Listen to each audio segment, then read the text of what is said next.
Why don't it look well? We normally have... Oh, that lighting is slightly We better. normally have a ring light. I still don't look well. I don't know what it is. Oh, well, we're just going to... I feel like it's just because your hair isn't visible at all. Is that better? Yeah, I think so. And I'm ready. Hi, Eva. Hi, Eva. And I'm ready. And I'm ready to be live. To be live. Hello, Amsterdam. Hello, Australia. Amsterdam. 12 points for Amsterdam. Good morning, Australia. Hey, are you all in NYC yet? Not yet. Not yet. Soon. A couple more weeks. Sean is currently in New York, though. Yeah, our friend Sean, aka Theatre Fan, Which has got us very excited to go. right now. Yeah. We finally convinced him to get a piece of Junior's cheesecake, and he got the plain flavor. Like, no disrespect to any piece of Junior's cheesecake. They're all brilliant. But I don't consider it a flavor. I consider it the absence of flavor. I'm hoping, though, that then he likes it, so then he might get more. Yeah. Thank you, Lilith. What I always find weird is that I keep asking you if Stereophonic is my show of the year. I don't know what your show of the year is. It may be my show of the year. Was it the Yay Man or Meh Man trilogy for you? Yay Man trilogy. This was not my first time seeing the Lehman trilogy. I already really enjoyed the play. And this time there were no showstops, which was a yay. Hello. Oh, Veronica, you're just on a train back from Stranger Things, The First Shadow. A dead cat. As in, what does that mean? Plushie? They sell a new plushie? So they had the little Demogorgons, and then they got bigger ones that are like the size of they had a Build-A-Bears. big Demogorgon and a little Do Demogorgon. they now sell dead cat plushes at Stranger Things, The First Shadow? Yes, dead cat merch. It's awesome. Well, you can look you can get merchandise when you're not seeing the show in the cafe bar. Yeah, So maybe we need to go and have a look because we know that taken Mickey me lives all the way out. Hi, Holly. Oh, hello, Ellen. And Ellen said that their friend went to the first preview Dear Evan Hansen Australia last night. And people have been tagging me in pictures of the set. I saw the picture, yeah. And I've heard that Bo is fantastic in it, which it's like that's primarily what Dear Evan Hansen has always been, is like a vehicle for really great, talented young men with high voices. Follies has been announced for Victorian Opera next year with all Aussie legends. Just another reason for a trip down under. Whenabouts is that happening? Because I'm trying to work out when a good time of year is to come to Australia. Oh, Holly can't wait to go back to London and see Why Am I So Single? Why am I so single? I want to go back to London and see Why Am I So Single? Yeah, let's see how it's bedded in now. Do we want to see one of the... I'd like to see Colette. You'd like to see Colette? Because we've seen Colette. I've seen Colette on for Anne and Juliet, so it'd be kind of fun to see Colette on. I've only ever seen Colette in ensemble tracks. Oh, because we also saw her in Just One Day, and I never saw Colette in Six. No, Colette was like the first Six queen that I didn't see in some capacity, and that made me sad. And then it just was a downhill slope of like it became impossible to keep because there were then so many. And I wasn't taking cruises. Eva, which cocktail? There's multiple at Cabaret, but I'm glad you enjoyed. I'm glad you had a nice time. Because Stereophonic is now my favorite show of all time. One of those shows that just doesn't leave my mind for the rest of the time. We're currently figuring out, like, for our Broadway trip, we're there for a decent amount of time. If this is news to anyone, we're about to go to New York for more than 2 weeks. Just more than. Yeah. But our longest trip ever. Long trip. And that's a lot of show slots for people who see shows at every opportunity, which is us. So it's like, how many new shows do we see, and what do we return to, if anything? Do we go see Suffs now that we know it's closing in January? Sad, cry every time. Very sad. Do we go see Stereophonic again? Because that's also closing in January. What shows do we return to, basically? I got distracted then because TikTok and YouTube show us opposite ways around from each other. So when I was just moving my hair, I was watching myself in opposite directions depending on the one. Very much for me.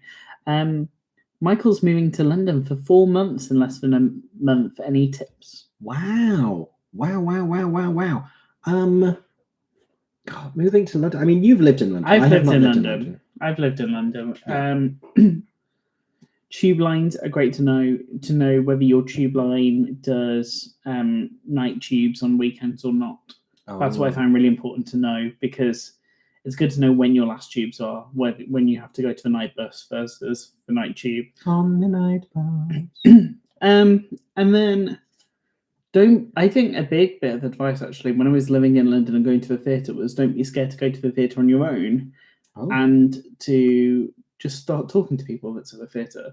Because when I moved to London, that's how I met a lot of people. Sadly, also the theatre cafe was a good way of getting to meet people at the time. R.I.P. the theatre cafe. But like at the theatre, most people there are like-minded people, and there's a lot of people that go to the theatre on their own, or regulars that are local, etc. So I'd say don't be nervous to say hi at the theatre if you're wanting to make theatre friends while you're there.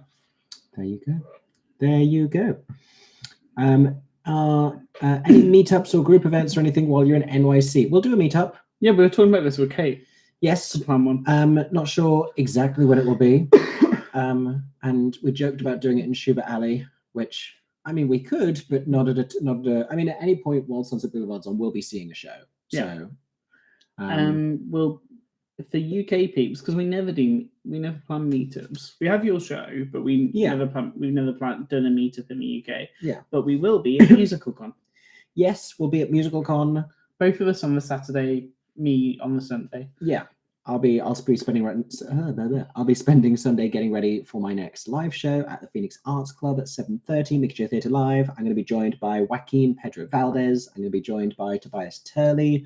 I'm going to be joined by Matt Harvey, who's going to be telling us all about his new show Unbound that's happening in concert. It's a bit of a spooky Carrie, Hocus Pocus, Heathers-esque teen. It's very fun. Awoken witch, Agatha all along musical. It is very fun, and he's bringing along Courtney Stapleton to sing a song from it. So this is the first time you said that. We've got guests coming out of our ears for next weekend's Mickey J Live. And if you're thinking, gosh, that's fun, but I live in Australia, then you can watch via live stream at an unfortunately early time. I do apologize. But it's a good time if you're in America, because it will basically be a Sunday matinee. Yeah.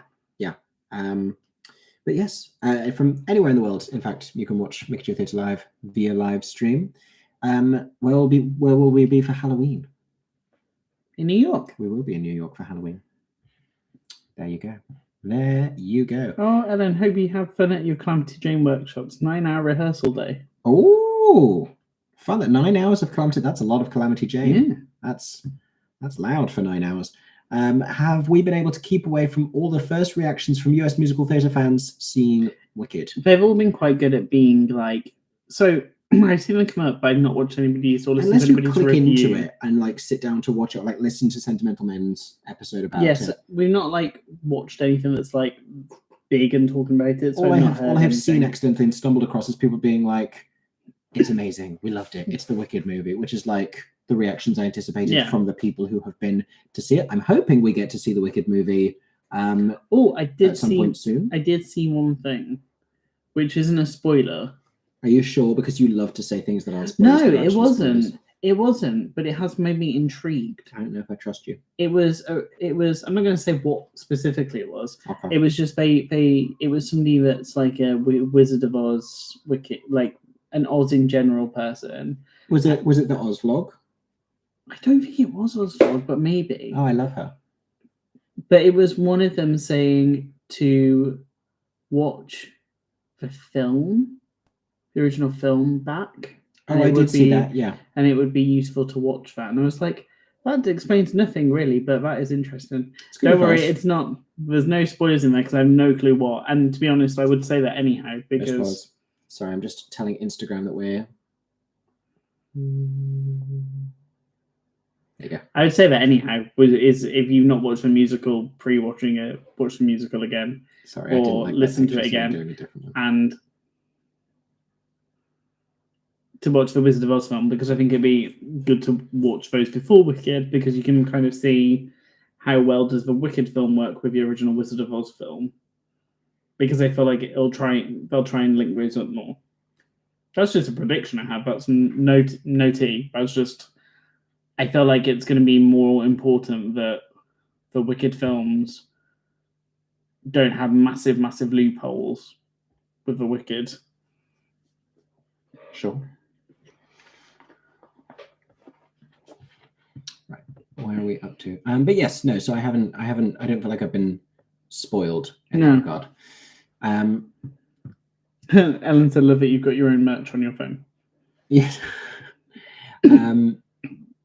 Dan, enjoy Stereophonic when you head back to NYC. I think enjoy again. I think that may be something that we return to. Are we planning on going to New York to see Romeo and Juliet with Rachel Zegler and Kit Connor? We are going to New York, and we are going to try and see that. Yes, because I would love to make a video comparing the that Romeo and Juliet with the Tom Holland, Jamie Lloyd version. Romeo and Juliet, because we can already see they are very different, and I think it opens a great conversation for I talk mostly about musical theatre rather than straight plays and classics and Shakespeare.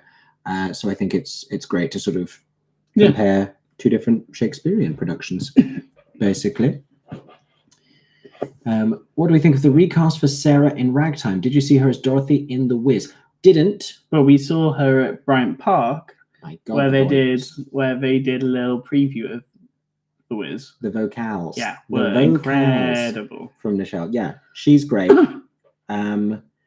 They do be recasting Sarah in Ragtime. It makes you ask what's happened, because it was very recently. We understood the joy, and there may be any number of reasons that maybe Joaquina Calacango no longer available. Was she busy? I was excited to see her. I was excited to see Joe Woods. Now I'm excited to see Nichelle. Honestly, that cast of Ragtime Encores is so it's a double stuffed crust of delicious talent, and there's just so many exciting people like Casey and Brandon and Colin and Josh Henry and Shayna, and Ben Levi Ross. Oh my gosh, Thank you so much for all the likes on the TikTok live, by the way. It means a lot. Follies is on in Melbourne from February 1st to 6th. That's a really short, specific window. Just the first week of February in 2025. Oh, that's challenge. That's do I want to go to... That's also the worst time for the Olympics. It's the worst time for a lot of things. It's a lot of it'll be a lot of openings, I think, over here. That's challenging. Australia, why do you got to keep doing me like this? Hi, Susan. Hello in the Czech Republic. I saw that you now have Dear Evan Hansen, and you've been to see it. It's amazing. That's good. Yes, Dear Evan Hansen. Let's chat about this a bit. So Dear Evan Hansen recently launched a non-replica UK tour here in the UK in Nottingham. It's now touring around to different places. I've just explained how a tour works, haven't I? It's going to different places around the UK because it's a UK tour. It's a tour of the UK.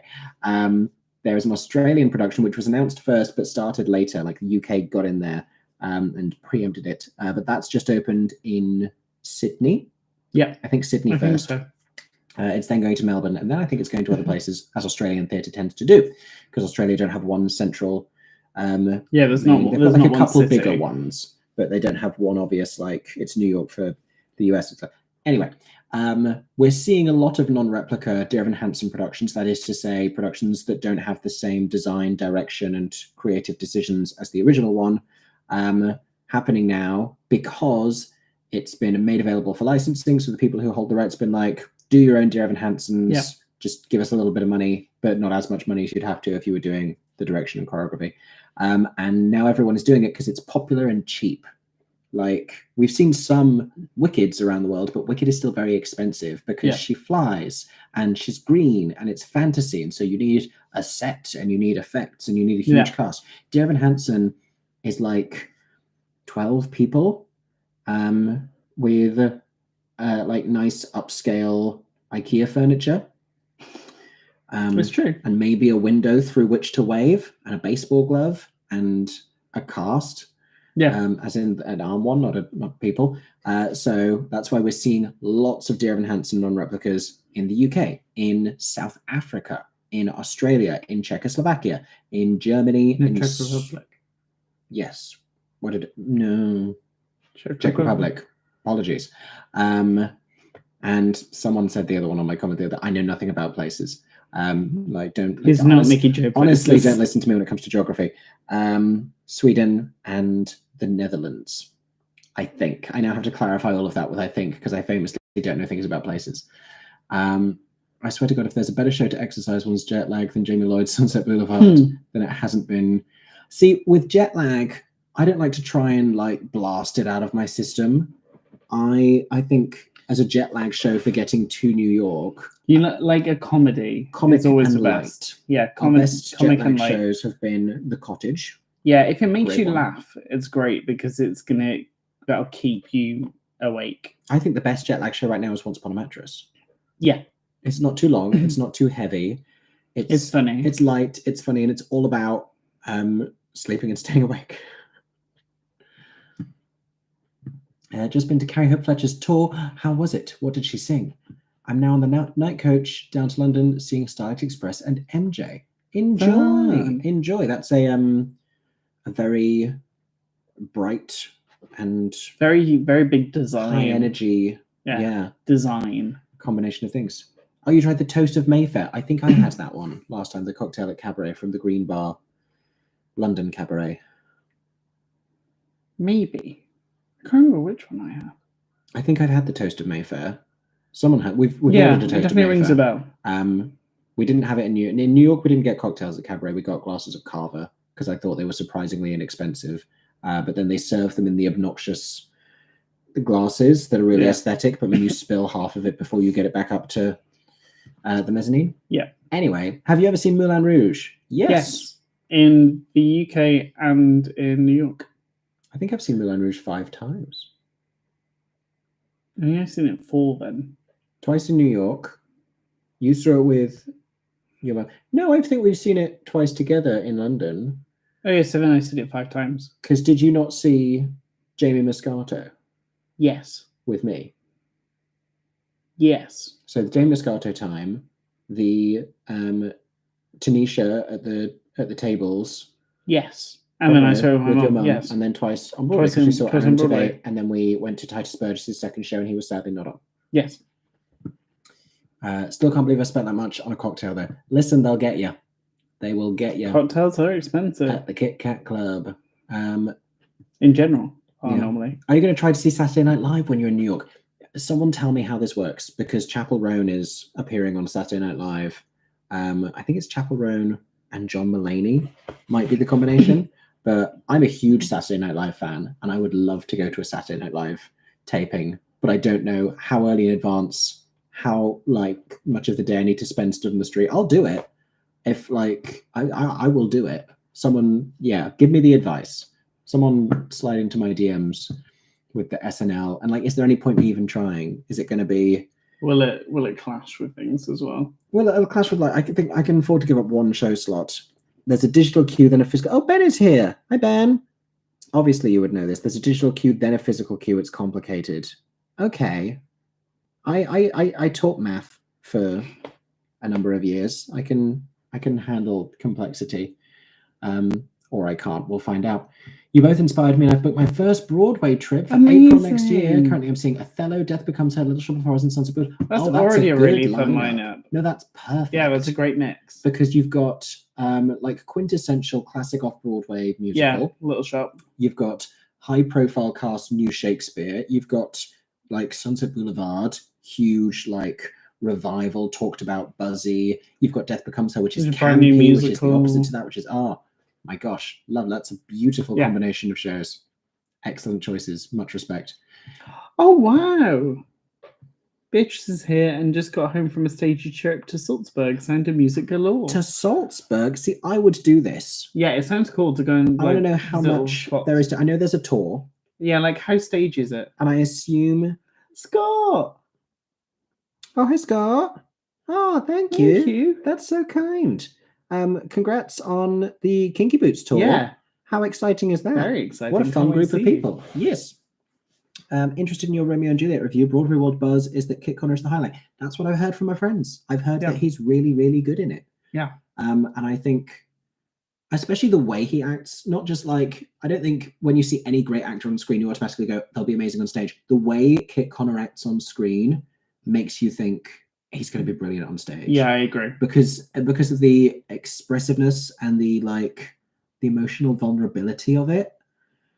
And yeah, I just see it. I think there's way more exciting things he can do than Shakespeare. And that's always like, it's him and Tom Holland, like, oh, we want to be taken seriously by the film industry, and like, we're gonna go on stage, but we're gonna do Shakespeare. It's like they both want to do a musical. Let them be musical theatre. Joe Locke's done it. Let them be the musical theatre boys. They want to be. Tom Holland just wants to dance. Yeah. Let him dance. I think that's the thing. To see him dance again in a musical would be very fun. Let Kit sing. Let Billy dance. Yeah. I was in the middle of answering another question, and then I got excitedly sidetracked. It was a question on yours. We were talking about Salzburg. Oh, it was. The tour is fantastic. You can make it as stagey as you like. I went everywhere. There's loads on my Insta. We will have a look because that would be very fun. I might have to take my mother because she's also talked about this before. Like, would people watch a vlog and TikTok content of us going to Salzburg and doing all Sound of Music things, dressed as nuns, no, maybe not dressed as nuns. No, I think just like maybe we wear matching outfits made out of that curtain fabric. How expensive would that fabric be? I don't know, or like a curtain fabric. I was going to say, it doesn't have to be the curtain fabric. I've got a sewing machine in the utility. People cupboard. are saying yes on TikTok, but obviously we'll be far down on YouTube. So we need to... Have you seen the other Wicked trailers and the fact they recreated the OG poster? There's been so much Wicked stuff. I'm so happy they did the original poster. It would have annoyed me so much if they didn't. But I love that she has the smirk. You say that. You say that. Another of our mutual friends also agrees with you, but the drama, because he messaged me, he was like, in regards to like Smirkgate, and I was like, I didn't even know this was a gate. And normally I'm very abreast of most gates. I think it's on the doll. It's also people are saying it doesn't match the poster. They're like, why is she not smirking? People don't like that recreation. I know. It is lifted. And you can tell it is because the doll that the Elphaba doll that's been made also has the smirk, so that you can hold the two dolls to recreate the poster. And guess what? Like, the human facial muscles don't necessarily move the same way as this like cartoon design, and it's going to look different because if they put that red lip shade on Cynthia as Elphaba, which an Elphaba has never had in the history of the world, that will look crazy because Elphaba's not out here rocking a red lip and a black hat. She's not. You will not find her in a red lip and a black hat. It doesn't happen. Anyway, I got unexpectedly heated about that. We're going to do a video catching up on all the Wicked stuff as our one last Wicked roundup before the film actually happens. Yes. Beatrice found an identical dress for Sound of Music. There you go. There you go. The options are out there. Because Ben's mentioned it quickly, yes, we are excited for Sing Street. Yes, I don't know much about Sing Street, but how excited everyone else is, and specifically how excited Ben is, has made me excited. Got you excited. And we could see very fun people in it. Yeah. Eva says, I'm seeing Still Here, Swept Away, Hills of California, Tammy Faye, and Maybe Teeth. Oh, cultural. Again, really fun mix. Another great fun mix. I'm excited about Swept Away. Have you listened to the new Lady Gaga album? No. Should I? Will I? What are the songs that we need to be aware of? Yeah. Wednesday was the first time I've been to at Soho Place, and it's a lovely little theatre. It is very nice. It is, and because it's a recently built theatre, it takes a lot of important things into regard in terms of accessibility, in terms of really the gold standard of accessibility. And sightlines. Getting to all different floors, accessible accessible seating throughout the space, accessible bathrooms as a priority, sightlines, legroom. It's a great space.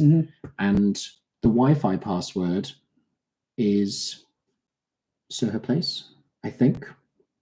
But you can watch my Death of England 3-part vlog, and towards when I'm seeing the last show, I finally ask them for the Wi-Fi password, and then I say what it is to the vlog. Hi, Jacob. We are back in Broadway at the end of this month. End of this month. For a while. Before Halloween. And we're sticking around for a little while. Are you looking forward to the producers at the Menier? Yeah, I hope that We get to see it. Hope we get to see it. It's selling really well. We'll be trying to see it, but yes, great cast, and I know a lot of people just want it to be the producers as they know it. I wouldn't mind it being a bit different because the artwork already makes it look like it's a bit different, and from that particular director, I'm intrigued about what Patrick Marber's the producers look. I'm intrigued. I'm intrigued, and I think it could be different. Is the Dear Evan Hansen non-replica worth it? I have made a whole long video about it.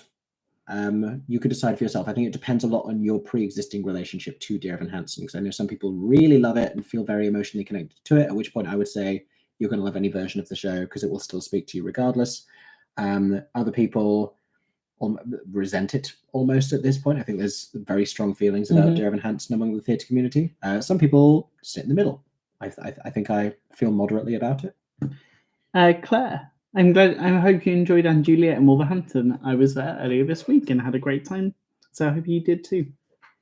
You guys should go see the new Saturday Night Live movie when you're in New York, since it's not out in the UK till next year. Is it not till next year? Wow. I do want to see that film. Yeah, maybe we will. Martha here from Seattle. I also go to NYC several times a year and pack the week with shows. There are some great ones on. I always enjoy your reviews and I'm addicted to theatre. Aren't we all, amazing Martha? To hear. But thank you. I appreciate that very much. I'm glad to hear. Will you visit the Wicked Oz tour that's coming to London and vlog it? We're going to try. Listen, we're going to try. The thing about when something is really huge in the film world is that theatre people don't often always get invited. Yeah. Like, as theatre content creators, we get invited to a lot of the most exciting theatre things, which is really cool. Or we know how to get in touch with the right people. We have some connection. We don't always film things tend to come at me as a surprise. Like we got invited to a screening of The Critic, the film that Serena It wasn't just a screening; it was the European premiere. Sorry, the premiere. Ian was there. Yeah. We got invited to that. That came as a surprise. Yeah.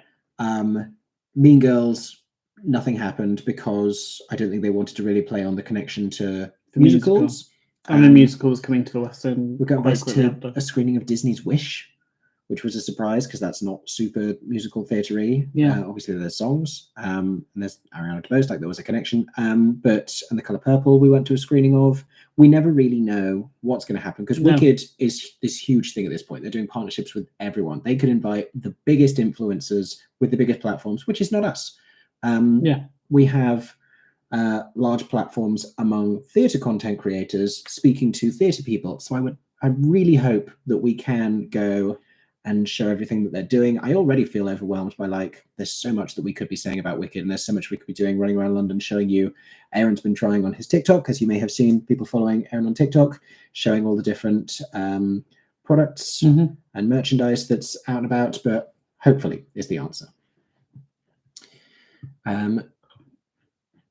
Do we think Patrick Marber being a comedian is going to be beneficial to the producers, considering this is his first musical? That is my concern. Is the one concern is the capacity of a director not from a musical theatre background to understand musical theatre.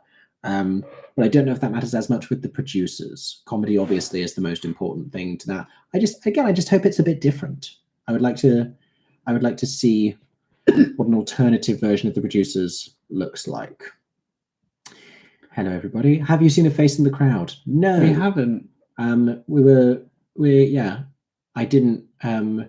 I kind of forgot it was happening. Honestly, that's slightly embarrassing, but I forgot it was happening. I never got in touch about going to see it until it had already opened, and I didn't hear great things from other people that I know. But then I've seen other people who liked it. I don't think there's much about it that suggests it's for me, so I don't think I need to go and review it. Apologies if people want me to. But then it would be like, are we missing one of the big new musicals for the Olivier show? I don't think we are. I get the feeling we might not be.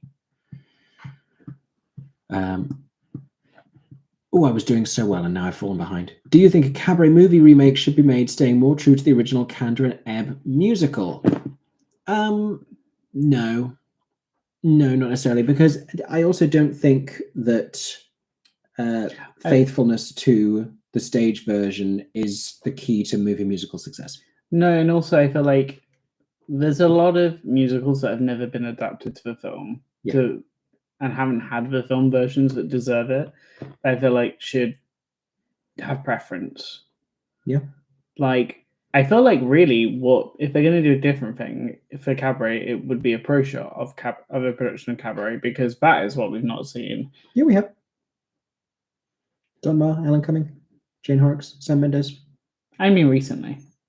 Okay, so this we haven't seen a pro shot of. I just mean like of a high high quality like. What's wrong with the Don Ma one? With Alan Cumming? Watched it. It still exists, whether or not you've watched it. If a tree falls in the wood, does Aaron know it happened? What I was going to say is the Fosse Cabaret movie is very well regarded, and if anything, if we're remaking any, it should be the ones that weren't as great, like maybe the Sweet Charity film adaptation, maybe I don't know, Mame, things like that. When are you seeing Ragtime? I can't remember. It's a weekend. We're seeing it on a weekend before the election, that one. How come you both sometimes wear glasses and other times not? Contacts. I need them more than you. No, I need them for distance. So currently I am absolutely fine. I only think I put them on like just out of habit sometimes. Or if I'm tired. If I'm tired and I just need to like think that my eyes are just like, sometimes I'll put them on. But really I only need them for, and it's actually quite a considerable distance. Mainly at the theatre I need to wear them just to get detail. But it's just detail in the distance for me. I try and avoid wearing them when I'm in front of a screen or filming videos, because usually it's because there's ring lights as well. We don't have a ring light up right now. When there's a ring light, I put them on, and that's partly just to help with the glare that it puts on my eyes. I avoid it just because it's. I feel like you can't see my eyes because of glare. Are the Ragtime National Theatre rumours true? Well, you've heard them, and I've heard them, and I heard them before people started saying them on TikTok. So the Ragtime National Theatre rumours, I don't know if they're true. They're not new. And specifically, this would be a different rumoured Ragtime at the National than the last rumoured Ragtime at the National. There have been rumours of one director doing them, and now there's a rumour of another director doing it at the National. I hope someone does Ragtime in London. I waited years to see Ragtime, and then within the last few years, it's going to be like Ragtime. So yeah, we will have to wait and see as how these things go. Groff as Bobby Darin? Question mark, exclamation mark, question, exclamation mark, question, exclamation mark. Yeah. And it's not a quiet year for leading actors in a musical at the Tony Awards, but it's certainly quieter than leading actress in a musical at the Tony Awards. So Groff, if he's great, I mean, sometimes those bio musicals win people Tonys. Yeah. Looking at you, Jessie Mueller. Looking at you, Stephanie J. Block. Looking at you, original star of Jersey Boys. That's going to annoy me. John Lloyd Young? I'm saying yes. So he could do 2 years back to back. Has anyone else ever won the same, won a leading Tony 2 years back to back? I don't know. Maybe back in the old. Although you've also got James Monroe Iglehart doing the same thing of a real person. James Monroe Iglehart, Christian Ball's doing a real person. With Christian Borle, it's a great part, and I'm sure he'll be terrific in it, but she's the role. Yeah. So it's hard to be not. But then that didn't slow down Tom Francis at the Olivier's. Yeah. So there you go. Bronte, we are going to Musical Con this year. Mickey's going to the Saturday, and I'm doing both days. Yeah. Paulie G, that's a really weird way of spelling flippin'. And it's capitalized like it's a name, like it's a Scandinavian name. Ask us a question if you want an answer. I don't know. I'm seeing a Dear Evan Hansen non-replica next year. Oh, where? Which one? Cassidy, which one? Are you seeing Hadestown and Dear Evan Hansen in Amsterdam? Amsterdam. That's like Amsterdam, but for hamsters. You can make it a 2-show day. Is there crossover? Are they at the same time? Because yes, absolutely. Anthony Warlow reprising Daddy Warbucks in Annie in Australia. I want to go to that as well. I'm intrigued what it's going to be like with Amsterdam having a Hadestown because it's going to be an English language production also. Yeah. So there's going to be 2 English language productions right next to each other. Yeah. When do you think Hamilton's first non-replica productions will appear? There are some shows that, like, never licensed non-replica. Like, is there Les Mis non-replica? No, there must be Les Mis non-replica. There has been. Yeah. A long time. I think they're going to be necessarily careful about that brand. I think Paris is about to do non-replica Les Mis. Yes, they are. Sorry. Yes. French Les Mis. Which is French, but like French language. The thing with Hamilton is, as soon as you, they put things in the license, but as soon as you license it, you lose a little bit more of control about it. And I worry about how it might be cast by other producers. I don't know. You also get the thing of, whilst the original production is still in the ecosystem, any licensed version, any like non-replica normally is trying really hard to replicate the original, just cheaper.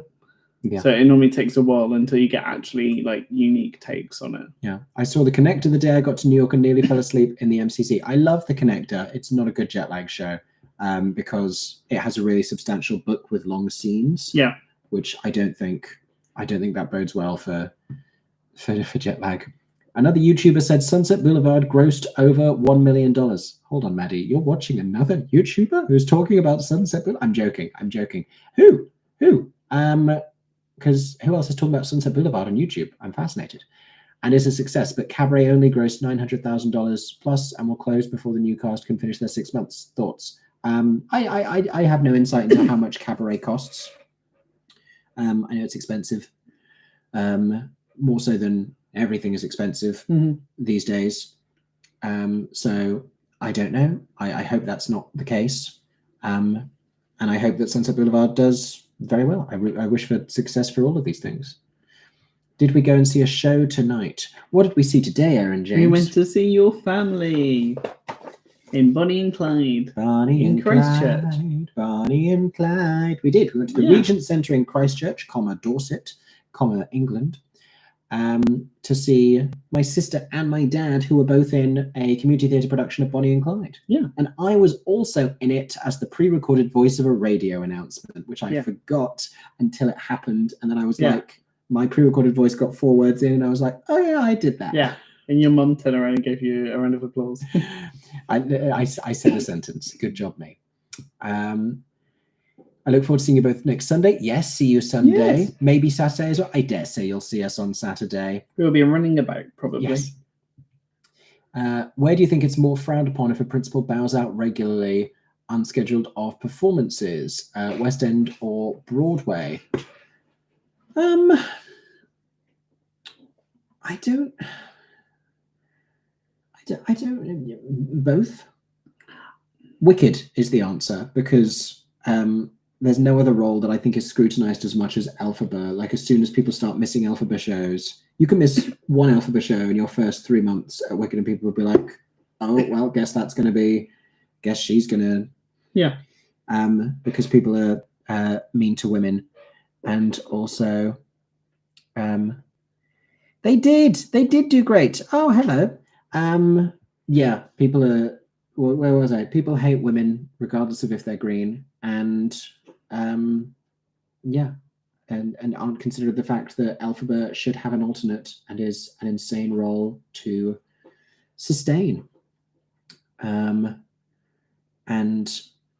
it's tricky because we're too quick to judge people who call out of shows even regularly, because you find out down the line, like, Laura Benanti was really struggling with her spine during Into the Woods because she it's tricky. It's tricky, and it's like, it's not. Nobody should have to reveal the reasons why they're unable to do the performance, because actually what they're doing is ensuring that you get a really good performance. Yeah, they're ensuring that the audience get the best performance possible, and they know physically that performance they're not able to do that. So that's what's happening. I think. I'll be honest. I think when it's probably more roundabout and how this happens is when somebody's above the title, or it's sold as that it's that production, because then it's not the person's fault that that's become a thing. It's just that is what it becomes, and then it's becomes really difficult for like the alternates, the standbys, and it's probably not the ecosystem at the theatre or how that's done. It's just a show becomes too synonymous with the person that's in it. Yeah, that it doesn't allow. I think it stops some people from being able to just instantly enjoy whoever's playing the role and just see it as the character and not the performer. And we're so weird about how we treat actors as well, because it's a job and they're humans, and we're so weird about it because we don't go do this at Sainsbury's. You know, we don't do this at Walmart. We don't go like, oh, Susan's not on the tills again this week. She doesn't deserve this job. She can't do it. Like, we're so weird about actors. We're so weird. I say we as in like not Aaron and I, like everyone is weird about it. I just got back from seeing Redlands in Chichester. Archie, what did you think? I know very little about that show. Tell us about it. That Chai means Chichester. I wouldn't have known if I knew that Redlands. I just finished putting together the concept album for my musical, The Weaver and the Cowherd. I'm so proud of this project. Oh, well done, John. Congrats. That sounds really interesting. Matthew Ravenscroft, great name, just got back from watching Ghost the Musical UK tour. It was amazing. So glad you had a great time. Need to go see that. I saw Beetlejuice last night with my sister, whose birthday it is today. Oh, congratulations to your sister. That's what I meant. Did I say congratulations? Yeah. Congratulations on having a birthday. Happy birthday to your sister. There you go. For SNL, you apply on the Thursday via the website. If you are quickly enough, you get a number. With a number, you line up on Friday evening between 7 p.m. and midnight. Oh, wait, on the Friday evening between 7 p.m. and midnight. To then be able to get the chance to see it. The next day? That does sound confusing. Yeah. What do you think of Dogfight? I'd love to see a proper production of it, because I haven't. Have you seen any production? No.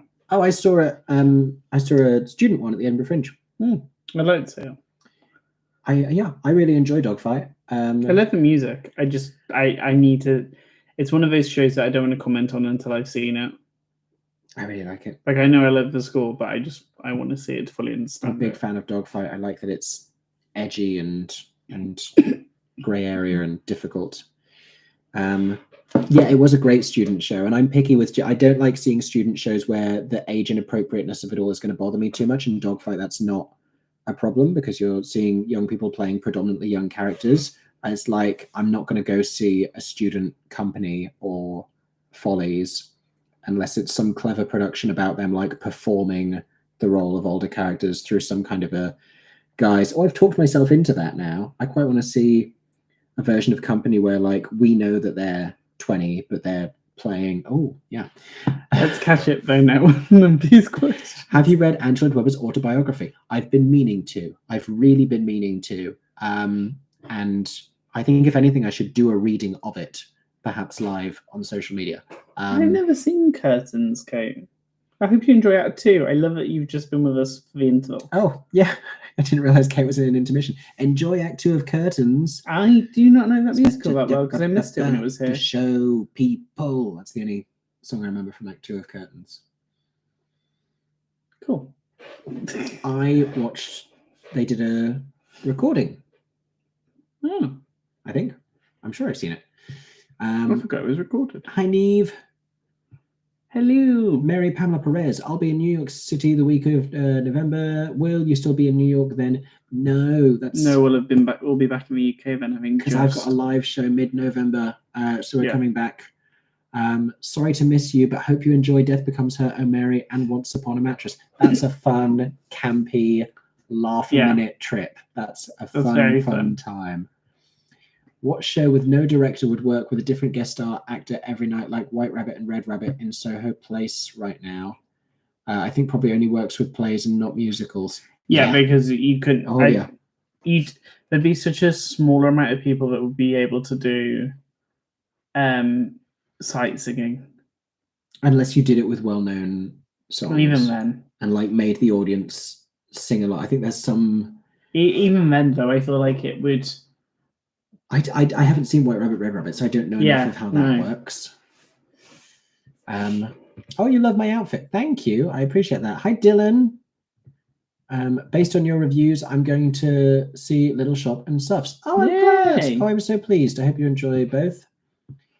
it has been announced that Sunita will be covering Mama Morton in Chicago. Yeah, she's doing like 2 tour stops. And she's done it before. She has done it before. Yeah. Which I think is always good when somebody's come back to it because they already know it. So it's kind of like yeah. She means nothing to me culturally. And she's been in a musical. I mean, she's currently doing now. That's what I call a musical. So she's double showing it. Yeah. Whereas Chicago is what I call a musical. Anyhow. Happy Saturday, Jer. Happy Saturday to you too. Happy Saturday. Do you know any rumors about the Great Comet casting? Heard nothing. No, not I don't even know when they're going to be announced. I really hope it'll be soon because I want like a bit of time to get excited. And they'll start rehearsal soon. I wonder if I've been thinking about the people who did the last time we had a Dave Malloy musical in London, I believe, was when Ghost Quartet was at Underbelly Boulevard. Was Preludes after it? Preludes had been before at Southwark. Preludes was before, I think. Ghost Quartet was right before COVID. Oh no, then it would be that. Yeah. But Preludes was like in the year or so before, around then. Yeah. But Ghost Quartet, oh, that was gorgeous. I would love to go see it again because I saw it, went away, figured it all out, and then need to go see it again with my theories in play. You would love dissecting Ghost Quartet and like, given how much you like watching breakdowns of like Agatha all along and like the meanings behind things, all of the stories of the characters are all interconnected and it's this web of like, oh, that becomes that, and like that's the child. Yeah, that sounds very me. Oh, it's amazing. I like puzzle, but abstract, and parts of it are just dead ends that don't make sense, but a lot of it is interconnected. Anyway, that had in it Zubin Vala, Carly Borden, Maimouna Menon, and someone else fantastic whose name I've forgotten at this exact moment, but they would all be great people to be in. I also feel like this is going to be... Maimouna's a good person to mention because Maimouna's an actor muso. True. And I feel like this will probably be an actor muso for if they've got a lot of people, and if they've got a decent sized cast in that space, they might need cast to also be instrumentalists. Yeah, would be my guess. Yeah. Thoughts about giving the public access to filmed theatre held in libraries after a copyright period of 10 to 20 years. I know the video quality isn't great, but it could inspire so many artists. I mean, there's a certain amount of access available for artists, for researchers, for theatre makers. You would be able to get access if you went to like the V&A and requested to see that one thing. Yeah. The same as the national. The issue is like, it would be sadly the copyright I felt like would still have to be a lot longer because still people could like profiteer from the whole thing. Like I know what like a lot of people would go with the right things. I think it would be copyright's not the problem. It's well, it would be. It would become it. Like it would open. Well, it would open the possibility that it's easier for that to then. Oh, for people to like lift up from that production and do. If public access, that means that they can do that already. If you have a good memory, you can do that anyway. There is nothing to stop you going to see a piece of theatre and recreating the like. There's no. Oh no, I don't mean that. What do you mean? I mean, it's very easy for then somebody to take that recording and start selling it on and stuff, and then people involved in it never see any money from that. This is the thing: is the way that they are filmed. They don't take into account paying residual payments to the cast, to the creatives, to everyone who worked on it, to the band. That's not what they're filmed for. They're filmed for archival purposes, and it's a money thing. Yeah, like it's a big deal that the V&A, for example, has this amazing trove of them all. Yeah. But I think there's an issue with like the only way they can be filmed and shown without people getting paid for their work being used is if it's done in an archival context. I assume. And the thing was the bigger thing is like anything that's past, anything in the future. Sure, there's things that could be said, and like we're seeing more NT Live stuff appear on there and everything. Yeah. On NT at Home, but it's also what did that cast sign to you and what have they been paid for when they got recorded. Yeah. And if they weren't asked or if they weren't asked, give me 1 second. Sorry everyone. If they weren't like asked beforehand and told that was what's going to happen, they'd have to go back and do new contracts with anything Yeah. that's pre-existing, or it just all needs to be in contracts. If it's not in contracts, so it's a big discussion. Yes. And also, and I know this is a painful reality for us to all accept, because there's things I miss that I wish I could see, and there's things I wish had been recorded. And like, I think a lot about, I was thinking just again the other day about The Inheritance, and like, that was such an extraordinary piece of theatre, and it pains me. It pains me to think I may never get to see that version, how special that was again. But theatre is ephemeral. Theatre is temporary, and the act of trying to preserve it is trying to hold on to, is trying to capture this very temporary thing. We can make great recordings. We can make great videos. It's not ever fully the same. And in terms of inspiring artists and theatre makers, like you say, better that we make live theatre more accessible, and also make sure that the really great stuff is recorded, that those pro shots. It's tricky as well, because I feel like it only works with shows where, like, it doesn't feel like, because a show has how many performances in its run. Every performance is going to be slightly different, and they exist as a historic document and for like research purposes. And I don't know to what extent. I don't think that comparably offers inspiration to artists the same way a live theatrical experience does. Yeah, and like take a Frozen pro shot or a Hamilton pro shot or something. They had to know that they were going to make the money back from it with wherever it went. Yeah, and like for that level of quality that they were filming. So then it becomes a case of, same with the film industry. Can our streamers gonna pay for it? Because that's what you need, is like the big studios to be invested more in theatre. Yeah. Do you know any production doing a short Feb London run, maybe a tour in 2025, and then maybe going to New York? ATG is currently hiring staff for it. I know exactly what that is. Oh yeah. Yeah. I'm not allowed to tell you because it hasn't been announced, but well sleuthed, Jocelyn. Went to the 20-sided tavern last week and really enjoyed it. It's so fun. My son is a huge D&D fan, and I think we enjoyed it equally. Yeah, because we both loved it. I know D&D. I love D&D. I've played D&D. I've listened to a D&D podcast. I hardly knew anything about it. None of the above. And we both loved it. It was really fun. That's what I love about that show. It's so good for people who know D&D. There were so many moments where I was getting like extra joy, and you were saying to me like, you have a really big smile on your face, but then you also really liked it. Because it's basically also stand-up comedians. Yeah. So it's like that mix between that. Yeah, it's a little bit like Whose Line Is It Anyway? Yeah, it's like improv stand-up comedian mixed with D&D. With this gamified. I think it's so good. It's an easy recommendation. I think it's going to, or it's been announced for Australia, but I'm not 100% on that. Is it? Yeah. So in London, my recommendation for like everyone, especially if they're non-theatre people, it's like, oh, my family are coming and I don't know if they like theatre that much or whatever, like tourists, Choir of Man. Like, in terms of entertainment factor, like everyone's going to have a good time at Choir of Man. I defy you to not have a good time. And you've not got long left to see it. And you've not got left to see it in London. In New York, that's 20-sided tavern, I think. Everyone's going to have a great time. Me and one of the ushers were talking about how How to Dance in Ohio should go there, as they will be able to nurture the accessibility at the core of the show. At Soho Place? Yeah. That would be great, actually. Yeah. That's a really good idea.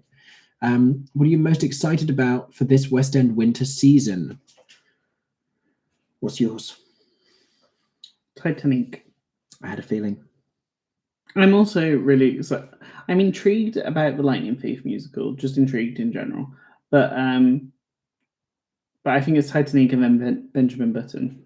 Oh yeah, Great Comet, but Great Comet. I'll get excited about once we get the cast. I don't know enough about it as well, so I feel like that one I'm a bit like will I love it, or will I feel differently? Whereas Benjamin Button, I know I really like it, and I'm intrigued how it's grown and with the new cast and what we've seen so far. Benji Button, we saw a rehearsal the other day of them doing a couple of songs and some scenes. It looks stunning. The alchemy of what they were creating in that space, there was something so magical about it. Really captivating, really enchanting. What happens when it shows as well what happens when you have a lot of actor musicians and how that changes working on a new musical, because there's so much more. There's the depth of conversations that have to be had, because it's like, where are they going, and like their placements and movement direction and direction of acting and vocals, but also physically, how do they change instruments? Yeah, and also I'm holding a cello right now. Yeah. How do they work with the instruments to make sure they're fine? How they remember the whole thing? And when they're like, so we're going to be going to bar something of a song, and I'm like, wait, this cast have to know the bars and sheet music of the show in their heads, as well as vocally. Yeah. The lines and the I'm acting. also, to shout out to a play, I'm really excited and optimistic for The Tempest with Sigourney Weaver. Since they announced that wider cast and Mason Alexander Park. I also got about Cat on a Haunted Roof as well.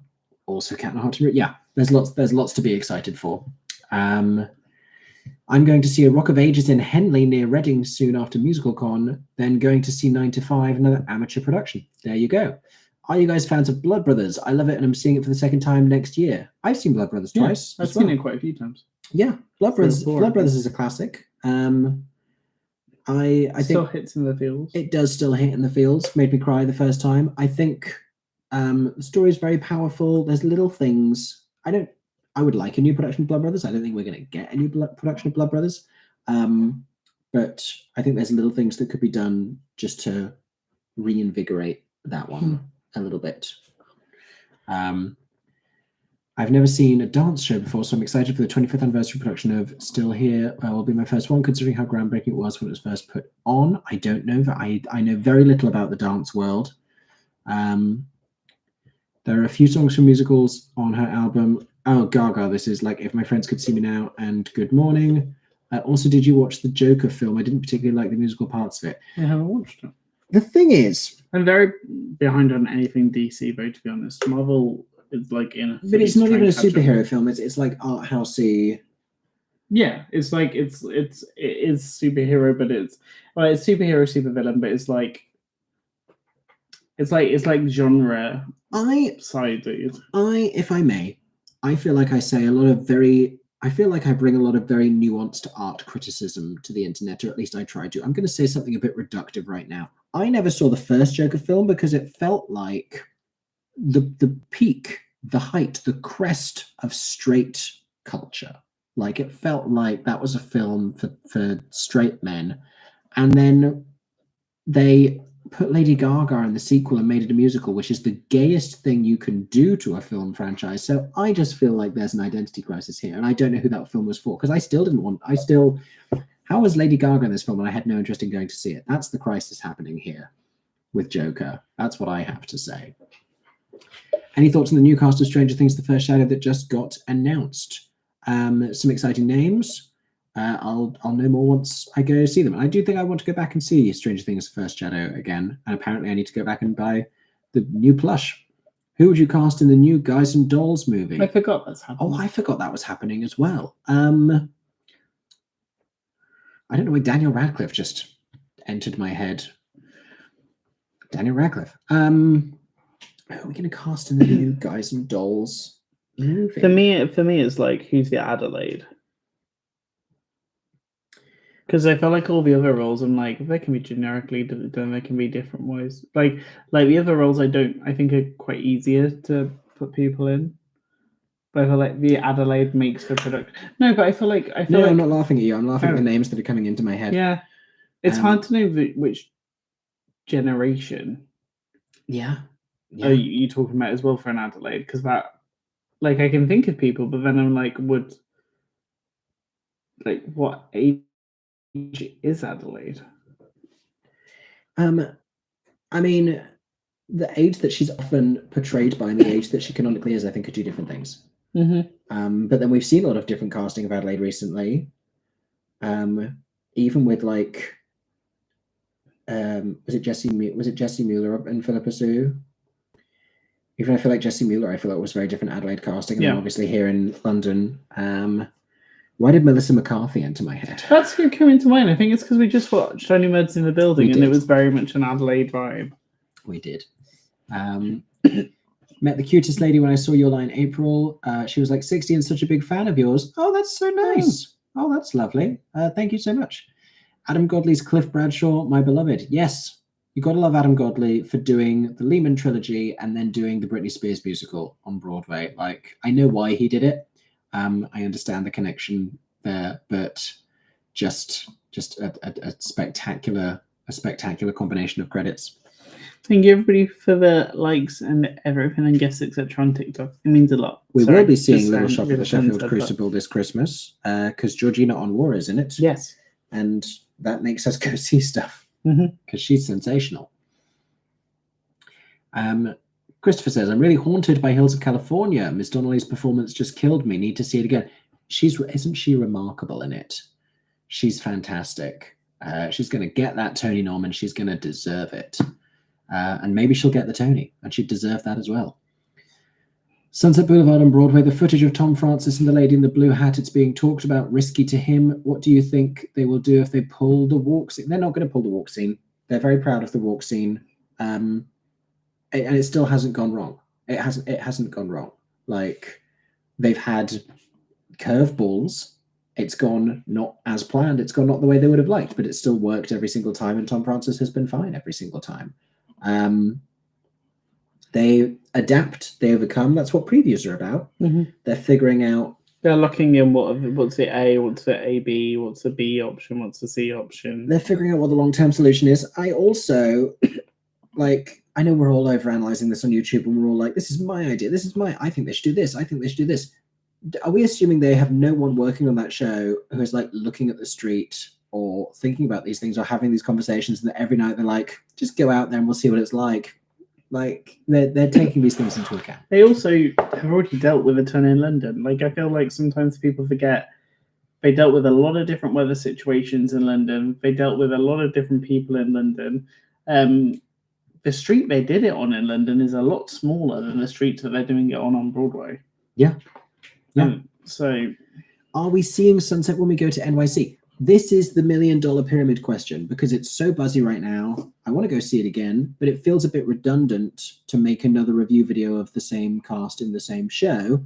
Do I go and see one of the Mandy Gonzalez-led performances and talk about that? That's my question. I want Bring It On in the West End again. I loved Bring It On at the South Bank Centre. I'm so sad that tour got cut short. That was a great production. I cried at the end of Bring It On. Didn't expect to. And yeah, I loved that. And I think, not that I don't love Heathers and Mean Girls and everything else, but I think if they can have so much success, Bring It On deserves a little bit of that pie, a little piece of that pie.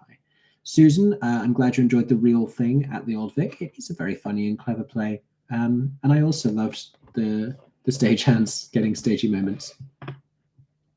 How is the UK tour of Hamilton? I have made a review video here on my channel if you want to go and watch that, but I really enjoyed it. Yeah. And we did see the non-replica Miss Saigon in Sheffield. And you put a review on your channel. I've reviewed that as well. You can find reviews of all these things on YouTube at MickeyJoTheatre. How you doing? You want to answer some? I feel like I'm talking a lot. Let me look. Oh, Hadestown and Durban Hudson have a 10-day overlap in Amsterdam. At the end of June. Okay. We will note. End of June or early July. If that's been to be in Once Upon a One More Time, it's never been to the UK yet so far, so we didn't see it, and we missed it. We hadn't been to the UK when it was on. We hadn't been to Broadway when it was on. It had already closed. Once Upon a One More Time. That was opening. It was never open when we were there. No, it wasn't opened. But it came after. Yeah, the first one. Yeah. How was your trip to Bristol? It was very fun. Yes. Oh, my trip to Bristol. My recent one. Been. Oh, then yes. Yeah. It was the trains getting there were a little bit of chaos. But I love going to the Bristol Old Vic. It's so historic. It's such a special theatre.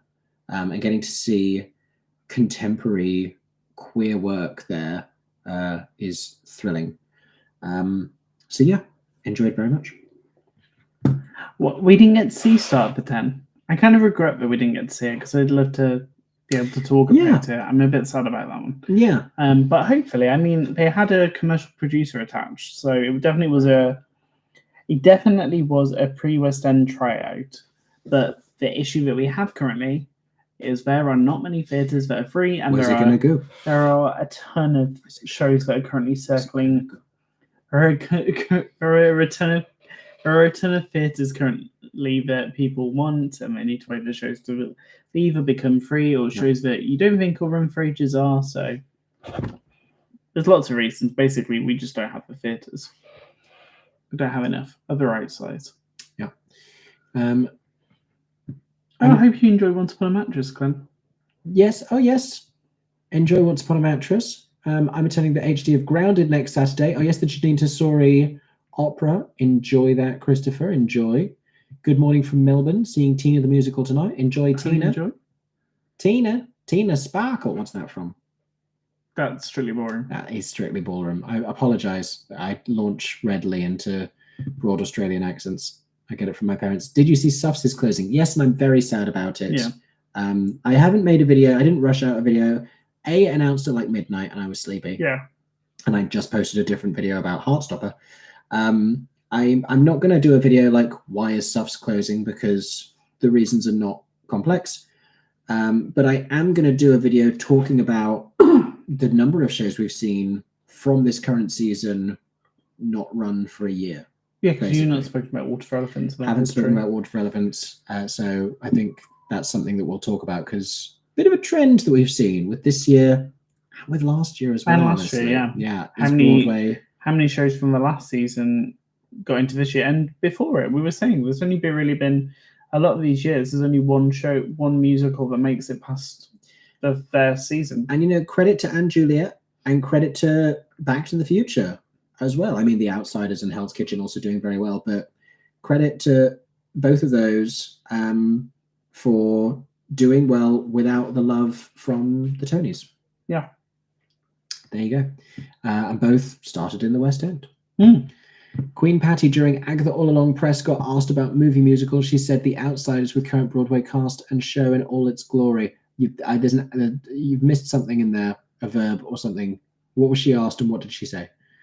Have you heard of Life and Trust, an immersive theatre experience in NYC set in an abandoned bank the day before the Great Wall Street crash in the 1920s? Would you be interested in seeing it when you go?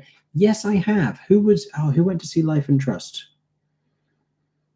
Someone was just talking about this. Sounds like a Ben thing. I think Ben saw Life and Trust. I don't think Ben's still here. I think Ben saw Life and Trust. Hi from Montreal. Butchered that. I don't know. Well, in French, you wouldn't pronounce the T. In front, I got a YouTube comment of someone telling me that I pronounced it the wrong way. I assume I'm never pronouncing it seriously.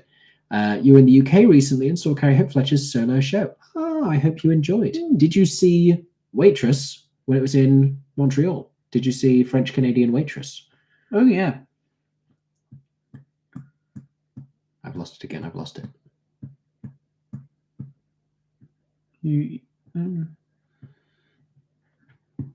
Hello, Steamship TV. Thank you for the kind words. Oh, that's the theatre YouTuber. Yes. I'm seeing the first European non-replica Beetlejuice production in Sweden in a couple of weeks. Beetlejuice is in Sweden in a couple of weeks? And a non-replica. I need to be staying more abreast of these things. I feel like I'm very interested in this and I still don't find out about it. We need a website like Playbill or What's on Stage that reports globally. There is a thing that like the English language theatre sites don't actually document all the things that are happening. This as well, because I'm always like, I talk about theatre all around the world, but I only really talk about Broadway and the West End because that's what dominates the conversation. Yeah. Australia gets left out of it, but you know who really gets left out of it is Europe. These European non-replica. It took me going to South America and being boots on the ground there to find out that something rotten was happening, to find out they'd done immersive rooftop Bonnie and Clyde, to find out they were doing Heathers in Argentina. I was like, they're doing so much cool stuff here. They do a bunch of open air stuff. It's like inspired by Regent's Park, and it just doesn't get globally reported on. But like Hamburg and when you go there and you realize that is a major theatre. Like it is in mainland Europe. It is. Annoys me. Are you planning to see Becoming Nancy in Birmingham? Yes. In a matter of days. Very excited. I love Patty the Pony and Gypsy, but her greatest performance was in Sweeney Todd. You haven't lived until you see Mrs. Lovett play the tuba. Are you guys sharing your Broadway schedule? Got all your tickets? Do not have all our tickets yet. It's still coming together. Have you seen the Wicked soundtrack announcement? Yes. Yes. I am very excited by some of the cast revelations that came from it. Happy Saturday to you, Ellie Talks Theatre. OMG, hey Amanda. Hello, how are you? Hi, Dylan.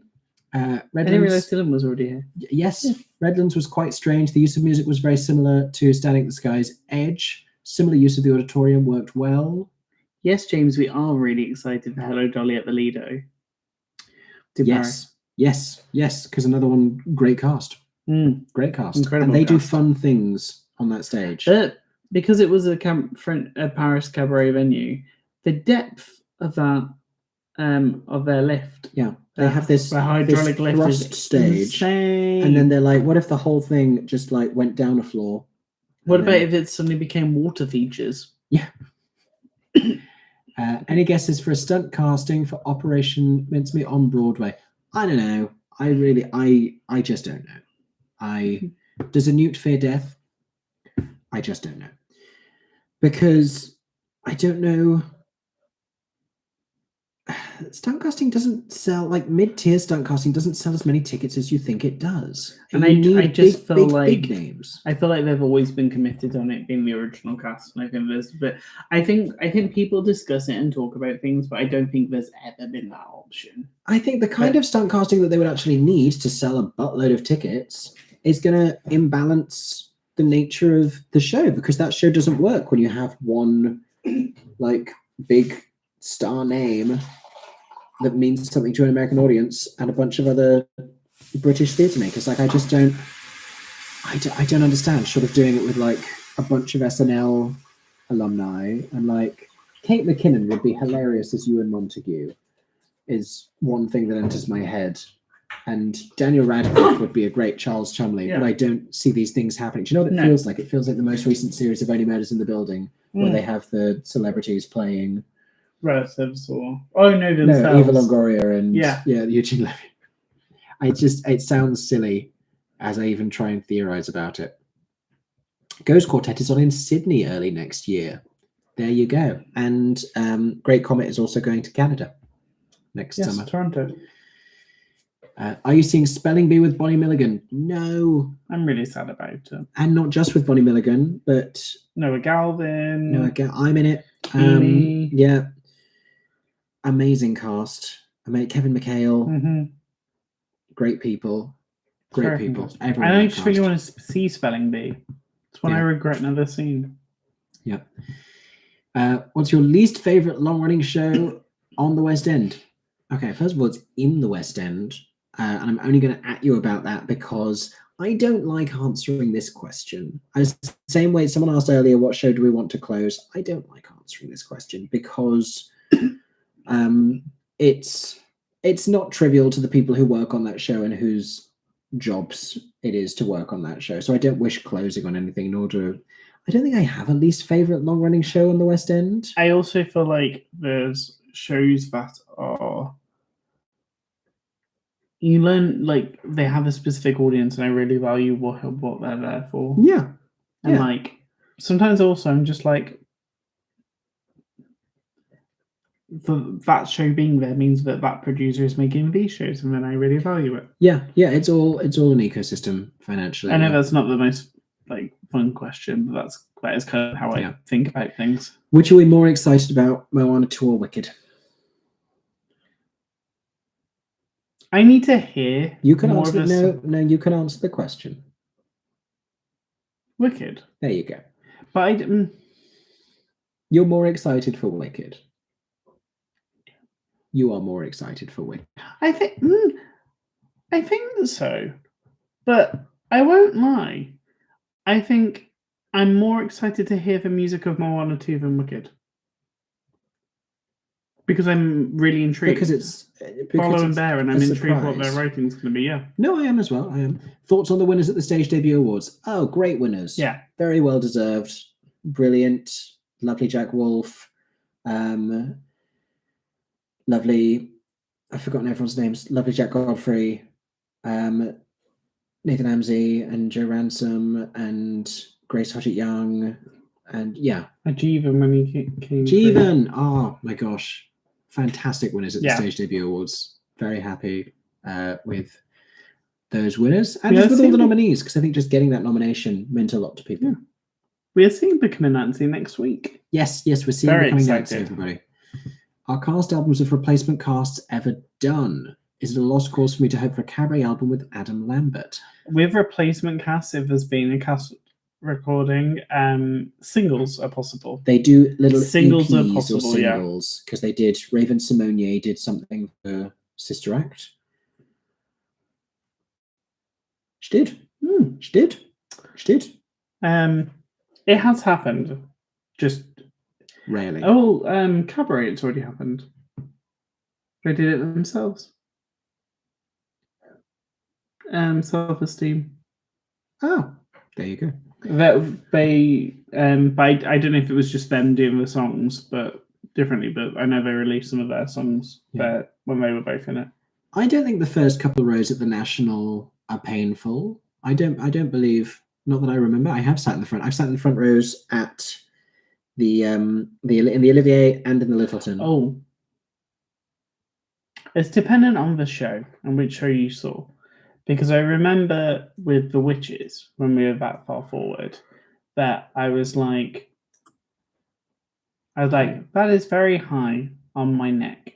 And I had not experienced that wasn't a problem. No, and I'd not experienced that before at the front. So I think that was a very show specific. No, I think they're meaning neck. Okay. Because front normally means because of neck strain. We need the Inheritance TV drama. You're so right. That's what Angels in America got. They got a 6-part HBO miniseries. Why did the Inheritance not? We haven't seen The Other Place. Grace asked. No, haven't seen The Other Place. But I always feel behind on plays, but particularly right now, I feel very behind on plays. I'm also glad they preserved the original Into the Woods with Bernadette. That was a formative piece of theatre for me when I watched that. Burlesque in all capitals. We have not seen it. I feel like that was an answer to a question.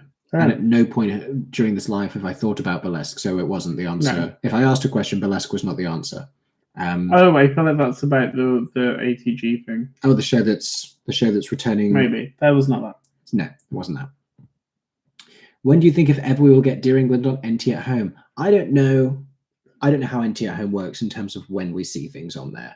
Dear England's being. I think there's reasons why Dear England might not. One, because of the new written version of it, which means that any predating things on the last production. No, because they're still doing on-call live streams.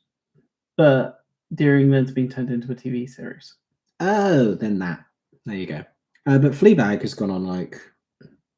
Fleabag on stage happened after Fleabag series. It happened before and after. But I thought the recording happened after. It did.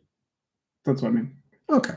Like after that, I feel like they wouldn't want to jeopardize.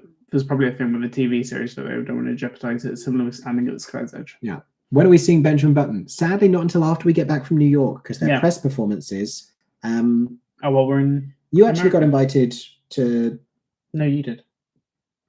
I thought we both did. No. Oh, no, Sean I remember. did. Yeah. You just confused me with Sean. Yes, sorry. Too many things happen. There were. Wow. We are now doing 2 separate lives. Come back. Yeah, we're seeing Benjamin Button late November, hopefully. It'll be the first thing we try and see when we get back from New York. Yeah, that's a good question to just...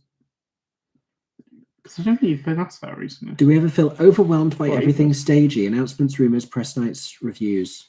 I don't feel...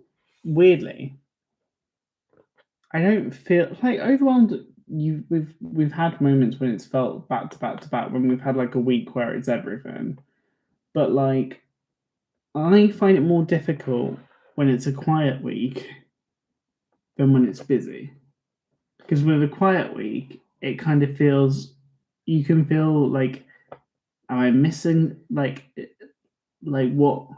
It gets me a bit nervous. that it's like, oh, nobody's really talking about things, or like what's gonna happen? Yeah. Like, how do you like you're kind of waiting then for something to happen, and that makes me a bit more nervous than being overwhelmed with like actually things happening. Do you know what I feel overwhelmed by? Is feeling like I'm not reviewing enough, and people criticize me. I get comments criticizing me, or I get comments from people who are just like sad because they really want me to go see something on. They want to hear what I thought of something, but I also get comments of people being like, "You never see this type of theatre. You don't do enough of this." And truly, there is not enough time to see everything. And sadly, like, and then I feel like I probably am neglecting a lot of Shakespeare. I probably am neglecting a lot of the Off West End. I am neglecting people like you should do opera and you should do dance. And but I feel like sadly, like compared to sites that have multiple people that do things and can afford's a weird word to say, but like because it's obviously a YouTube channel where you can only put so much content out before people feel overwhelmed with the amount of content that's coming out. Yeah. And kind of sadly at points, like with anything like in life, numbers have to also be taken into account. That what's the best way? So that's why you start to do more Instagram reels, reviews as well, so that you were able to do content on shows. But then there's some that I go and see and I don't post on YouTube because I know no one's going to click on this particular show, and I could really love it, and I then put it on Instagram or wherever, and still, like, if it's like people engage with the buzzy, topical, interesting stuff, but also I think I travel around the country. I was in Bristol last week going to see something. We see a bunch of stuff in London. We see stuff regionally. I go to the Edinburgh Fringe every year. We go to European countries now. Went to Toronto. We went to Toronto. We go to New York multiple times a year. And there's not that many critics flying backwards and forwards between London and New York. Like, there's a couple of other UK-based people who try and do that. There's a couple of other US-based reviewers who come over here a few times. Sorry, this did get deep. But yeah, no, ask a question. This I could talk about as well. Can you share any details of processes you go through to land your interviews with theatre stars? Any differences in securing interviews with Sam Tutty compared to Jeremy Jordan? Both were just great. Thank you, Ross. I appreciate that. Sam Tutty was through the PRs working on the show. I think I just pitched it to them, having recently done one with Rob Madge before, I think is how that worked. And sometimes that's what it is, because I know they went that way around. Sam was earlier. No, Rob was the second one. It was Hannah Lowther, then Rob, and then Sam was. Why did that feel weird? Because you were talking about Give My Regards to Broadway. So oh no, you're right. Show. You're right. Sorry, you're right. No, you're right. It's because Sam happened right as we were about to fly to New York. We just got back. Because we had the big cases and we were going to the Olivier's. Yes. Yeah, so PRs who work on shows predominantly engage people to review and to share the news of shows. Like when you see a show getting announced, we see the cast getting announced, it's because PR has put together that information. They have distributed those materials. When a trailer is released, when production images are released, the PRs are releasing that. They are controlling the communication of information to the newspapers, the websites, and to us. And they also act as a point of contact. If you want to pitch something, it's like, I want to come and do this. Can I come and do an interview? You email the PR, basically, is the short answer. You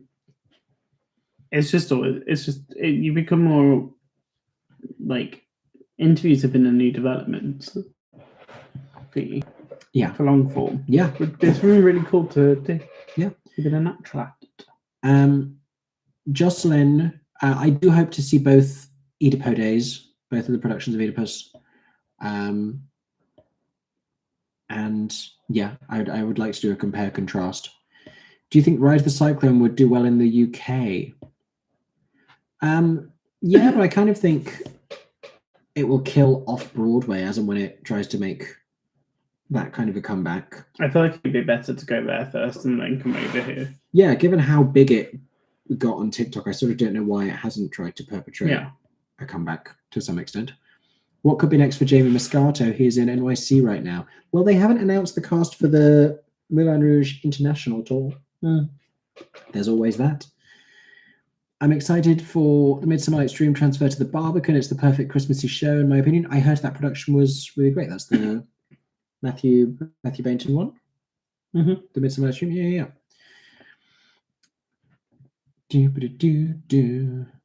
Answered some of these, so I'm just going to skip ahead a bit. So with the PR side of things, how do you get involved? How much?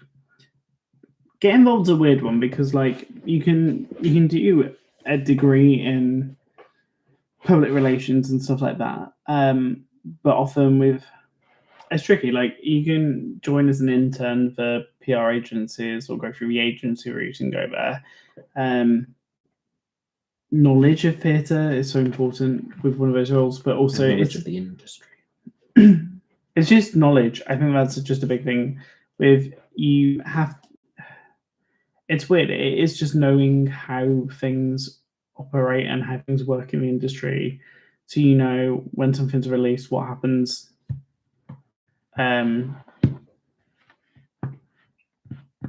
You know how to navigate like what shows are happening at that time, where will this show land, etc. Controls the producer has the overall, so you're just acting as kind of the person that helps share the news and get to the people and do the in-between, and you work a lot with like company managers who they deal with this. They're like know the schedules of the cast and work with the cast so closely, so you work with them to see what works. But it's a lot of conversations between a lot of people, and you're navigating a lot of. It's very complex, and I think that's what you don't see is how complex the PR's role is, because you're dealing with basically 200 people with different schedules from both sides of the industry, and so you're trying to make things work in a small amount of time and see what is best for the show and what's best for people, and it's a lot of relationship management. Essentially, it's very difficult to say succinctly. Yeah, Rachel Bloom would be a great Miss Adelaide. That would be fun. Yes. His husband, Adam Godley's husband, did write the Britney Spears musical. That was the connection I was alluding to. Speaking of Georgina Onwara, are you going to see Sondheim on Sondheim? Is it this month or next month? Is it October or November? Is it next weekend? It's the day of my live show and then also the day after. That'll be next Sunday and a Monday. Would like to, yes. Yes, as we said about Matthew Lopez last live, being the writer of The Inheritance and Red, White, and Royal Blue, get yourself a man who can do both. I feel like how many plays do you have to see by a playwright to really get a fleshed understanding of them and be like, oh, okay, that's what your body of work is? Because Reverberation really expanded my understanding of Matthew Lopez and his perspective, in addition to like, the book For Some Like It Hot. Like, that's an eclectic mix of things. And Reverberation being, like, I was watching it feeling like, this feels like early career. And it was. I think it was his third play. And that helped to contextualize his voice for me a lot. Woo! You didn't go anywhere. It's the sound of water nearly spilling. You just went round. I love me trying to be very articulate about playwrights and then just shrieking. There you go. I'm seeing Julian Overton in concert tomorrow with Lily Carras and Louise Dearman. Oh, the voices. Sensational. Lovely. Oh, intrigued what Louise will sing. I know. I miss seeing Louise in a role. Don't we all? Got tickets for Guys and Dolls Standing, but only have one more day to see a show after that. What should I try to see? If you're looking for a musical, Why Am I So Single? Curious Case of Benjamin Button, I think are big recommendations right now. Do you know what? I really hope that Louise, I'm thinking about Louise Dearman and the whole Wicked of it all.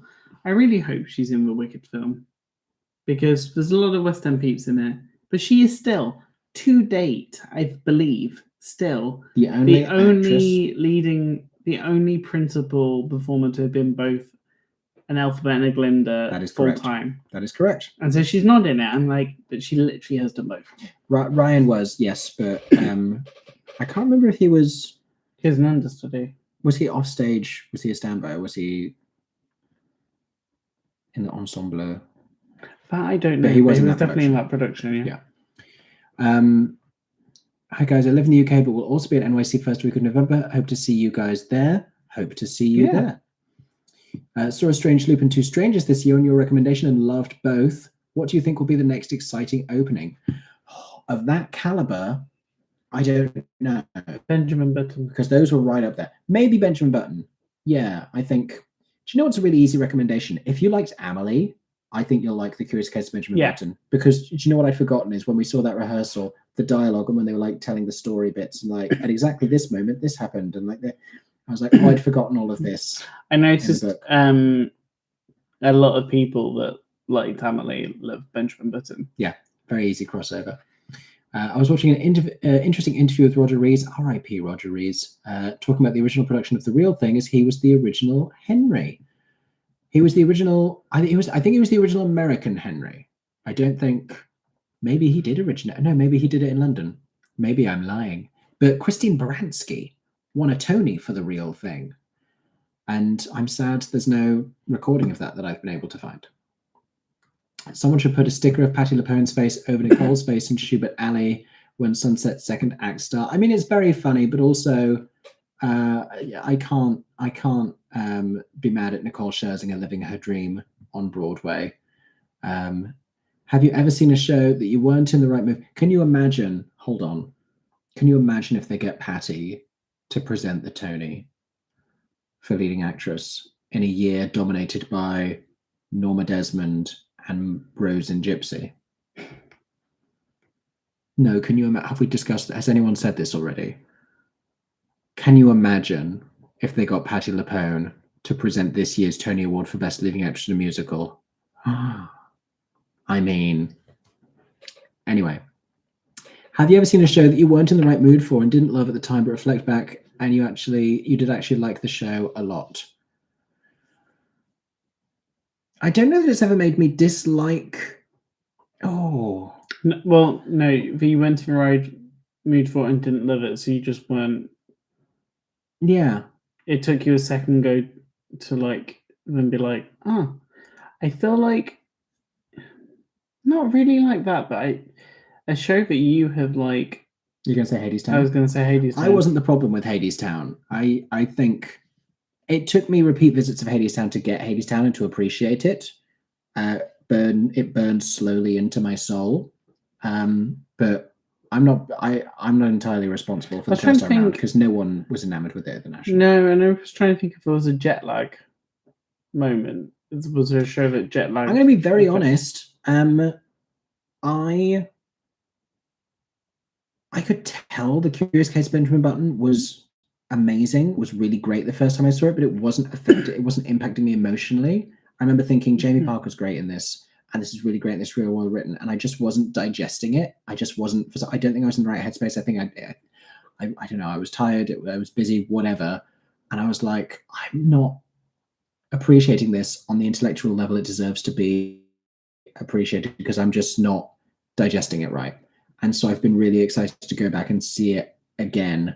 But I knew instantly as soon as I left theatre that I was like, I didn't meet that where it needed to be met. And so I made a review being like, it's wonderful, but I didn't feel like I could go into as much detail as I wanted to. And I think just because I was tired. I loved Starter for 10, We Need a Cast album. I remember that song you played me was really good from Starter for 10. Yeah, it does sound really interesting. Although I think they cut it. Oh, wow. I remember someone saying they cut it. Hello. Oh, hey, Hannah. Hello. Oh my God, hey. Thoughts on the musical event trailer for Wicked? Thought it was incredible. Like we said, there's been so much exciting Wicked stuff. We will do a catch-up video on all things. Talking all the things we've learned. All the new Wicked things. Thank you for subscribing, Wayne. There you go. Thank you, Wayne. I was miserable when I saw Two Strangers, but now adore it and wish I could go back and see it again. There you go. And yes, that Start of a 10 song was cut. I wish I had this moment the other day. I was like, I just want to go see Two Strangers Karaoke across New York today. I know. And I can't. Comfort shows, I think that's something I find fascinating. And I guess is an open question to everybody. Do you have a comfort show? Because I feel like it's very different from like just saying, oh, what's the show that you saw recently that you really enjoyed it? It's like, which show, if you're just like, I just want, what's the show that you're instantly like, oh, I just want a warm hug, or I just want something where I can just be happy. My favourite kind of theatre is not theatre I would go back and back and back to. Exactly. But Six I can go back and back and back to. Miss Saigon, when it was in the West End, for some reason, I went back and back and back. Not for some reason because it was bad, just because like that doesn't fit the description necessarily of like a comfort show. But I went back to Miss Saigon loads, and at the time I wasn't someone who it's repeated like visits. Mary Poppins was an easy one. Come From Away I find like that as well. Two Strangers was Kathy and Stella as well. Kathy and Stella. I don't know what it is at the moment. What's our current comfort show? Do you know what? I'm excited for Cyrano. I know that Titanic will be, because I've already seen it twice. I went back to see it on my own and I loved it just as much. And it's because it's different every show. Do you know what? It would be mincemeat if it was easier to get tickets regularly, which is, it's good for them. They're selling out, but we also know that there's a lot of, their ticketing scheme is a zoo. Are you a Janine Tesori fan? Yes. Yes. She's incredible. Janine Tesori has never once failed. No, and people need. I'm glad that I got that T-shirt that has her name on with the other composers, because I feel like she's not valued like she really should be. Like everybody talks about it, and I'm so glad that she's a composer, is now like somebody that people mention as an iconic musical theatre composer, but still. Like, can I say she's also the range of scores that she's done? So Erin has a T-shirt from One Schubert Alley that says like Rodgers and Gershwin and Sondheim and something and Tesori. Mm-hmm. I don't think Lloyd Webber's on it hilariously, or maybe he is. No, because I think it's just America. Oh, I don't know. I thought it was just Americans. Maybe that's how they get away with it. I don't know. But I think of all of those, Janine Tesori may be the most adaptable. Not only does she also do opera, and collaborate like with playwrights in the way that she does, with lyricists in the way that she does, but when you consider a score like Caroline or Change, which is so, oh my god, the style of that is a million miles from Shrek, and you can hear like what a Janine Tesori score sounds like in Violet and in Kimberly Akimbo. There's a sound to those that have familiarity with each of those, but then Millie, different again. Like, I forever impressed, and she doesn't miss. She simply doesn't miss. That's so cool, Wayne. That's so cool. She's amazing. She's fantastic. What is that? She's amazing. She's fantastic. That's Danger Mouse. That's the start of the Danger Mouse theme tune. Wherever there is danger, he'll be there. Danger Mouse. That's taking a turn. We're really enjoying Agatha all along. And the episode's so good. Yes. Very much enjoying Agatha all along. And the most recent episode of Only Meds in the Building, iconic. You saw a no bubble show in Wicked? There are no bubble shows? Wait, at the start and at the end? Which bit was a no bubble show? Which bit? We need to know more about this. I'm going to burn through these questions. Was it as in she wasn't in the bubble, or was it the bubble didn't bubble? Because I feel like I've seen a show where the bubble didn't bubble. Oh, Patty was asked about what show should be turned into a movie musical, and she said The Outsiders. Fair enough. Outsiders is a movie musical. Be interesting. I'm trying to think this through. What other shows are there that have like the no-fly situation? Appropriate. Oh yeah, that was hilarious. Oh, we can talk about it now because it's not open anymore. At the end of Appropriate on Broadway, we saw it at the Hayes. Our friend Kate saw it when it transferred to the Belasco. Oh, no, Kate saw it at the Hayes. And then at the Belasco. The Belasco was when Kate realised that we were being truthful when we said that Kate had a no tree show. At the end, there's a blackout for a few moments, and then there's a tree on stage. Yeah. Just a tree. It's just there. And we'd seen Appropriate and Kate had seen Appropriate on different days, and we talked about the tree at the end, and Kate was like, "What tree at the end?" We were like, "Did you have a no-fly show, aka a no-tree show at Appropriate?" And we discovered that Kate had a. And we were looking through like the curtain call pictures, and we were like, "Yeah, there's no tree." In your show, and so Kate had to go back and see it at the Belasco and was like, "Oh, there's a tree now," because there was meant to be a tree the whole time. Okay, then you didn't see Waitress in Montreal, but wish you did. That's fine. Like we said, we can't. No one can see everything. We all have theatrical regrets, and that's okay. Do you have any recommendations of places to eat near the Savoy Theatre as I'm going there for Mean Girls on Friday? If you like pasta Brown is very good. That's in Covent Garden. Yeah. That's like straight down from it. Zizi is on the Strand for all things Burgers, Italian. Honest Burger is nearby. Burgers is really good. That's quite close. That's across the road. There's loads of places in Covent Garden. For quick grab food, there's a Leon right next to the theatre. It's Franco Manca around the corner for a nice sourdough pizza. Are you planning on seeing Tom Fletcher's Banana Tree's not that far from it either. Oh, we like a banana tree. Yeah. Although they discontinued the sticky rice.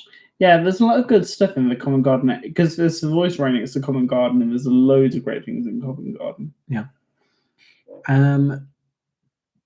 Are you planning on seeing Tom Fletcher's The Creakers over Christmas? I feel like I need to see it because I need to understand whether this is a musicale or a family musical. They're like AKA or like a family production, because I read a description of what it is, and it was like kind of explained it being like a musical for all ages and like talking about itself in that sense, but then elements of it made it sound like it was more like Winnie the Pooh and more aimed for just like a starter musicals graduation that's not like that would be a matinee, like an early morning show, compared to how like the recent announcement of Paddington or Matilda or The Lion King or Frozen is kind of, it's a musical that might lend itself more to families. Yeah. But cast is great. Exactly. So I kind of need to see it for that process. And also I'd love to watch it to see what Tom Fletcher's musical theatre writing is like ahead of him doing Paddington. Yeah. Because that's meant to debut next year, I think. Yeah. Where are your go-to websites for the latest West End news? What's on Stage? And Theatre Fan. And Theatre Fan, yeah. Ellie says, I'd honestly love Hannah Waddingham as Sarah in Guys and Dolls. I don't think Hannah is either, sadly. Did you see that Netflix had a pop-up shop in London today that was selling a bunch of screen-used props and clothes? I didn't, but we weren't in London today because we were traveling down to the South Coast to see my family in Bonnie and Clyde. I missed the original production of Billy Elliot. I heard that Kenneth Branagh is going to be on Broadway this year. He's starring in King Lear at the Shed, where Sometimes Last Show was produced. Yeah, that same King Lear was in London. It was not reviewed particularly well. But he's in King Lear. He is King Lear, and he's also directing himself as King Lear in King Lear. And that's too much. That's too much Branagh for me.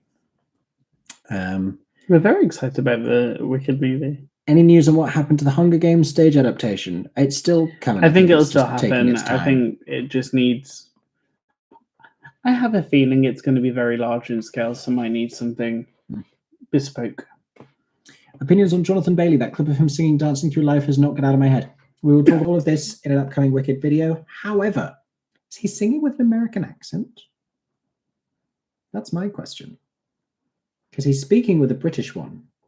We've heard him talking in the trailers with a British accent. The singing sounds American. So, I would actually prefer Kenneth Branagh do a Poirot musical than continue to direct himself as King Lear in King Lear, where he plays King Lear. Leah Michelle opened to the possibility of replacement casts doing the cast recording. That was not the first time it happened, but I'm struggling to remember what was. I think that kind of happened, though, because it hadn't already been recorded. Yeah. Like, 2, I believe, didn't record with the original cast because Lynn Paul wasn't originally a random example. There was something else recently where it was the transfer that then did it.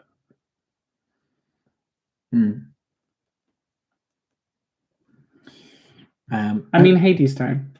They didn't do it when it was originally in London, but they've done it with this West End cast. True. I saw In the Heights when it was not that famous, when it was at the King's Cross Theatre. Same. So you saw In the Heights at the King's Cross? Yeah. Well, it's weird though, because In the Heights had already won the Tony. It wasn't a movie at that point. Oh yeah. I think is what they said. Yeah. Yeah. Because a lot of things have won the Tony and aren't that famous. Yeah. No, that's fair. What is your favourite entr'acte or overture? I used to say Gypsy, but now I think it's Merrily. Probably Merrily for me. Yeah,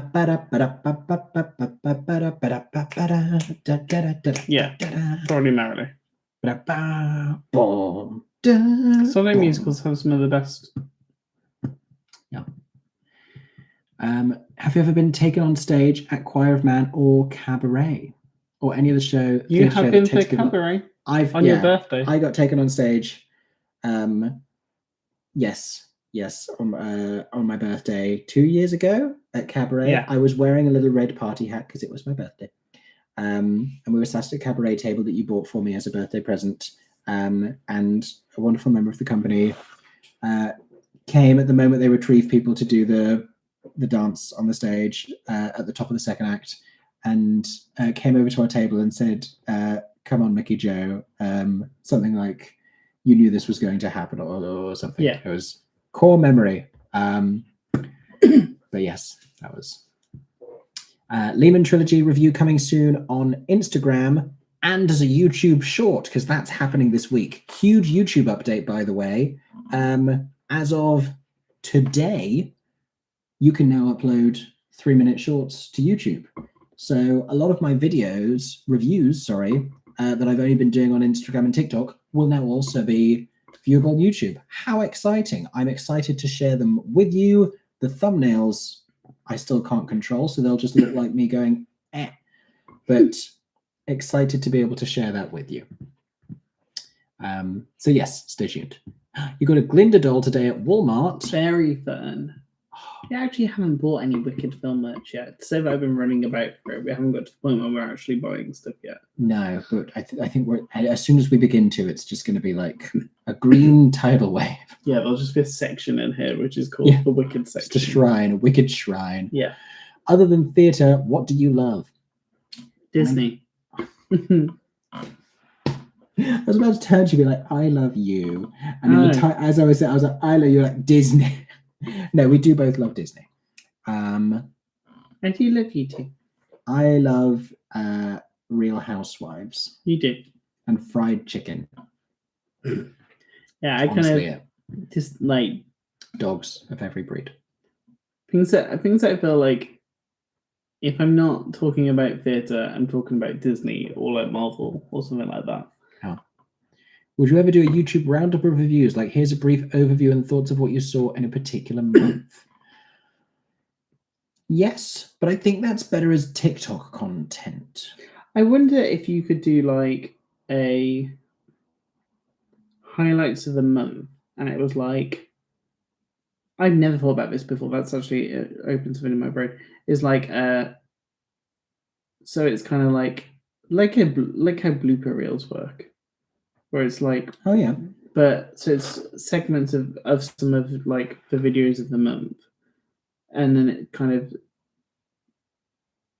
like key bits where you're like, oh, that's a key like thing for you to about I thought about doing a newsletter, and then it gives like a little, oh yeah, because I share stuff in a bunch of different places online, and so it'd be like, here's everything I've reviewed, and it links you to the different places you can find them all. I guess that's a thing to open to the room. Would that be helpful for people? Would you rather see a video where I talk about all the shows I saw that month, or would you rather see like a newsletter where I'm like, here's an interview I did on YouTube, here's a review I did on TikTok, and you don't necessarily need the app, but you can just click on it and it'll show it to you.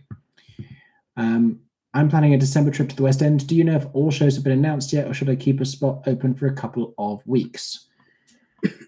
I think pretty much everywhere is now spoken for December. Yes. I think unless anything crazy happened, I think everything's been announced. Yeah. Do you care about the Wicked movie in full caps? I've made so many videos. You'll know I care about the Wicked movie. Avia wants to cause chaos. It says that could you do a rapid one-word review of everything you've seen this year, end of December? Oh, that's a bit like the one I watched Ellie do. Yeah, Ellie's the queen of that. I like words too much. You wouldn't be able to do it. Will we be seeing Bailey Carson when they go on as Janice? Interview them and then come to Oz. I'll tell you their hometown with people they trained with and all the yummy food. There you go. Oh, well, big fan of Bailey Carson. Yeah. Have tried to see them as Janice multiple times. They've just been on. They've been on kind of when we've had really busy weeks. We so nearly go, but there's so many days we've been like, you've been like, Bailey's on as Janice Day, and we've both gone like, what do we have on? Like, what are we doing today? This was the same with me with Hadestown now. Is like, oh, now Bella's first cover for Eurydice. I'm like, that will be fun.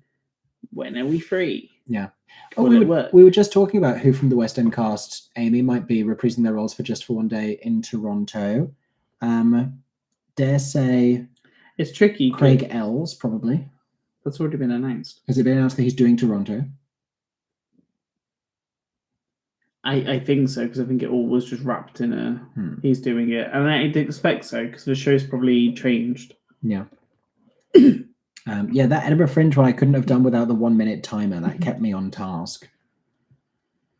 Who are some of your favorite theatre YouTube creators or vloggers to watch? Oh, let me tell you.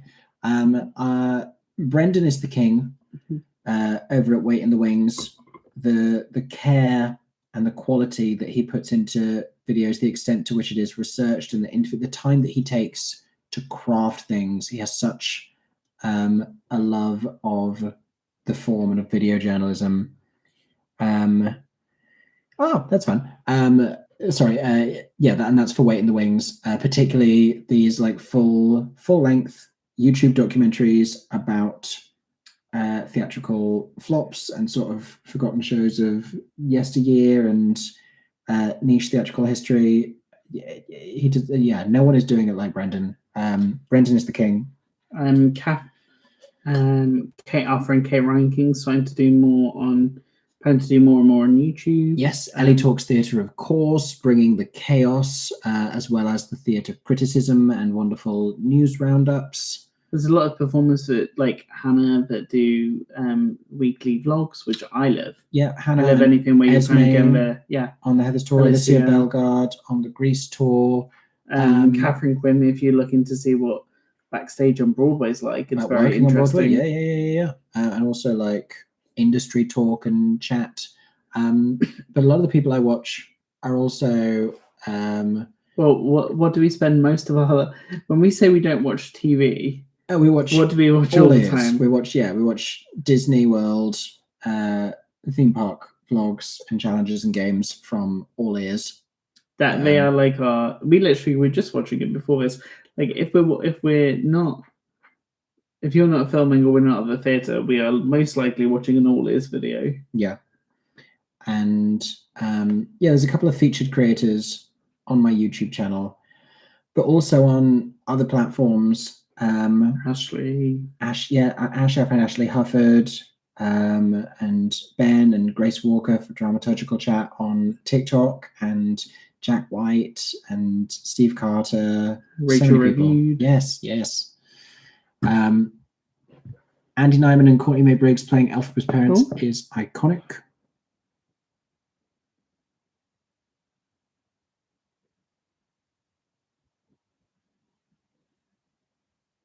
Sorry, we had a weird thing come through on the TikTok. Not sure what we talked about there.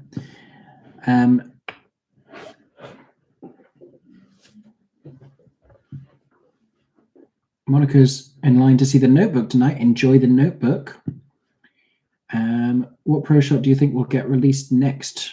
Which other ones are we waiting for? We're waiting on 6, which I think might be my answer. Do you have tickets already for Frozen? Oh, and Frozen. Oh, maybe we'll get Frozen next. Yeah. Do you have tickets already for Death Becomes Her? I can't remember. Yes, I think so. Do we? No. No. No. I can't remember. I don't think so. I can't remember. Does Jack Godfrey winning the stage debut awards give it more possibility of... It doesn't make a difference to 42 Balloons coming to the West End, but I still hope that it does. I think it will just help with the show. Yeah, it helps to like already for people that aren't aware of his show to be like he's an award-winning composer does help. Yeah. Especially as it is a show that's not based on pre-existing things. Yes. Avia said biggest fanboy moment for us at Stage Door when we were younger or now? Gavin Creel, probably twice meeting Gavin Creel were very big moments. Getting to meet Hannah Waddingham. I met Michael Ball and Imelda Staunton after Sweeney Todd. I'll never forget meeting Patina Miller after Sister Act at the Palladium, mainly because she spent so much time chatting to me and my mom, like a crazy amount of time talking. The most down-to-earth person, so thankful and humble, but was just so like calm and chill. And then she went to be like, "Do you want to speak to Sheila Hancock? I'll stop her to make sure she does." And it was just, and was never a big Stage Door person, but after watching her, I was like, I'd really like to just go and say thank you because she was incredible. But then how she was, like, I'll always think like it's been so amazing to see her career since because she just was so kind and lovely, and that's stayed with me ever since. Yeah. Which West End theatres do you think need massive refurbishment? I made a comment on your Operation Mincemeat vid, RE, the Fortune Theatre. That venue is in dire need to be refurbished. That is the one, I think. But there's little things, because like I'm disappointed that Trafalgar had the refurb that it did and still didn't put in accessibility features where it could have. That was a shame. Is it true that Matilda the Musical is closing on the West End in 2026 because of the UK tour? No, that's not true. It's toured the UK before and stayed open in the West End. It's already toured once before. And I've heard nothing to suggest Matilda's closing. Yeah. Matilda still sells so well. I think my comfort show is SpongeBob the Musical. I love Wicked, but it puts my heart through it. Fair enough. Have you seen the newest cast of Heathers on tour? No. And I wanted to see them in Richmond, but I don't think I can because there was a clash, which is very sad. What up-and-coming Broadway show are we most looking forward to seeing? So many of them. That's a hard question. We may have different answers. What's your most anticipated up-and-coming Broadway show? For this trip or just in general? I think for this trip. Death Becomes Her is up there just because of like seeing Megan Hilty on stage. I agree. And Jen Simard.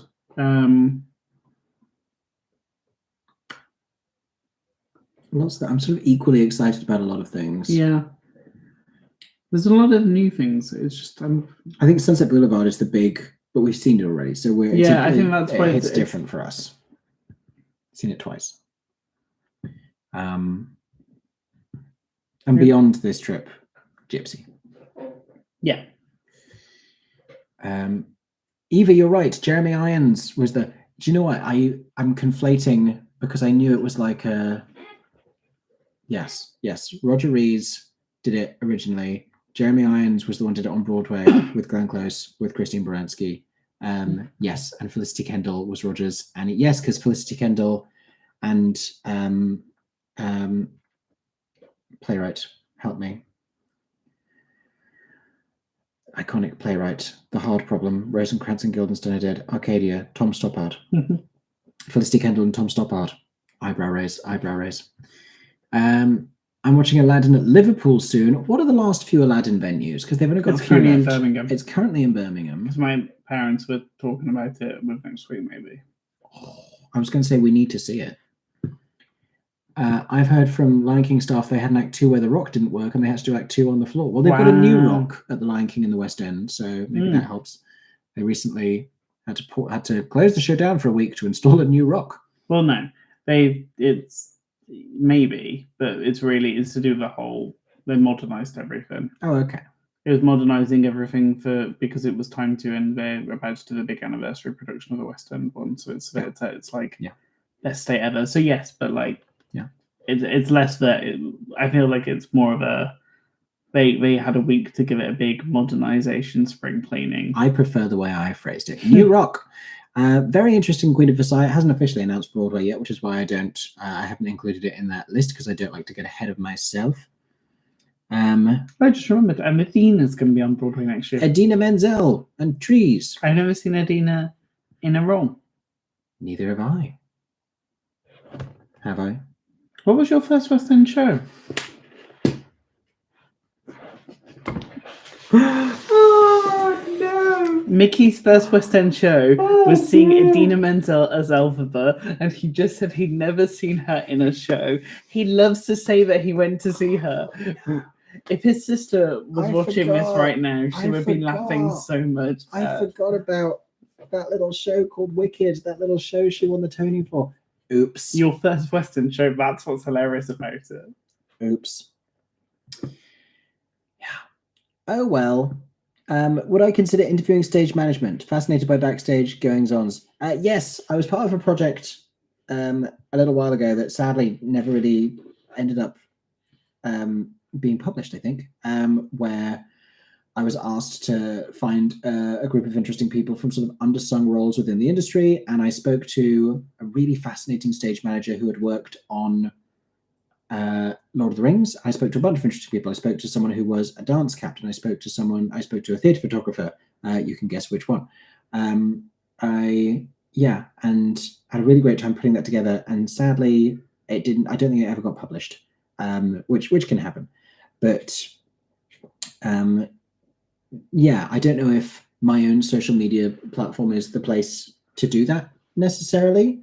But there are some really interesting stories out there. The other thing that is a challenge with that is I find a lot of people in those roles don't like to talk about themselves as much as actors and creatives do, which makes actors sound very self-indulgent. They're not, but I find a lot of those people are very shy, and like photographers don't like being in front of the camera. No. And so like trying to persuade them to talk about themselves, an uphill battle. But what I loved about that was I remember what this stage manager said. She said, being a stage manager, she said, people ask me what my job is or what being a stage manager means. And she said, being a stage manager is sitting in the dark and waiting for something to go wrong, which I thought was hilarious. Did you hear the rumor of the next cabaret casting being? Yes. You should watch Six the Musical at the Vaudeville Theatre with Hannah Lowther. We've seen Six at the Vaudeville many times, and that's the other one. Hannah in Six and Bailey in Mean Girls are the ones that we keep being like, they're on today, should we go? And hopefully at some point we will, but they've still got a few months left, both of them. Do you think there is value on pre-West End and musical tryouts? Yes.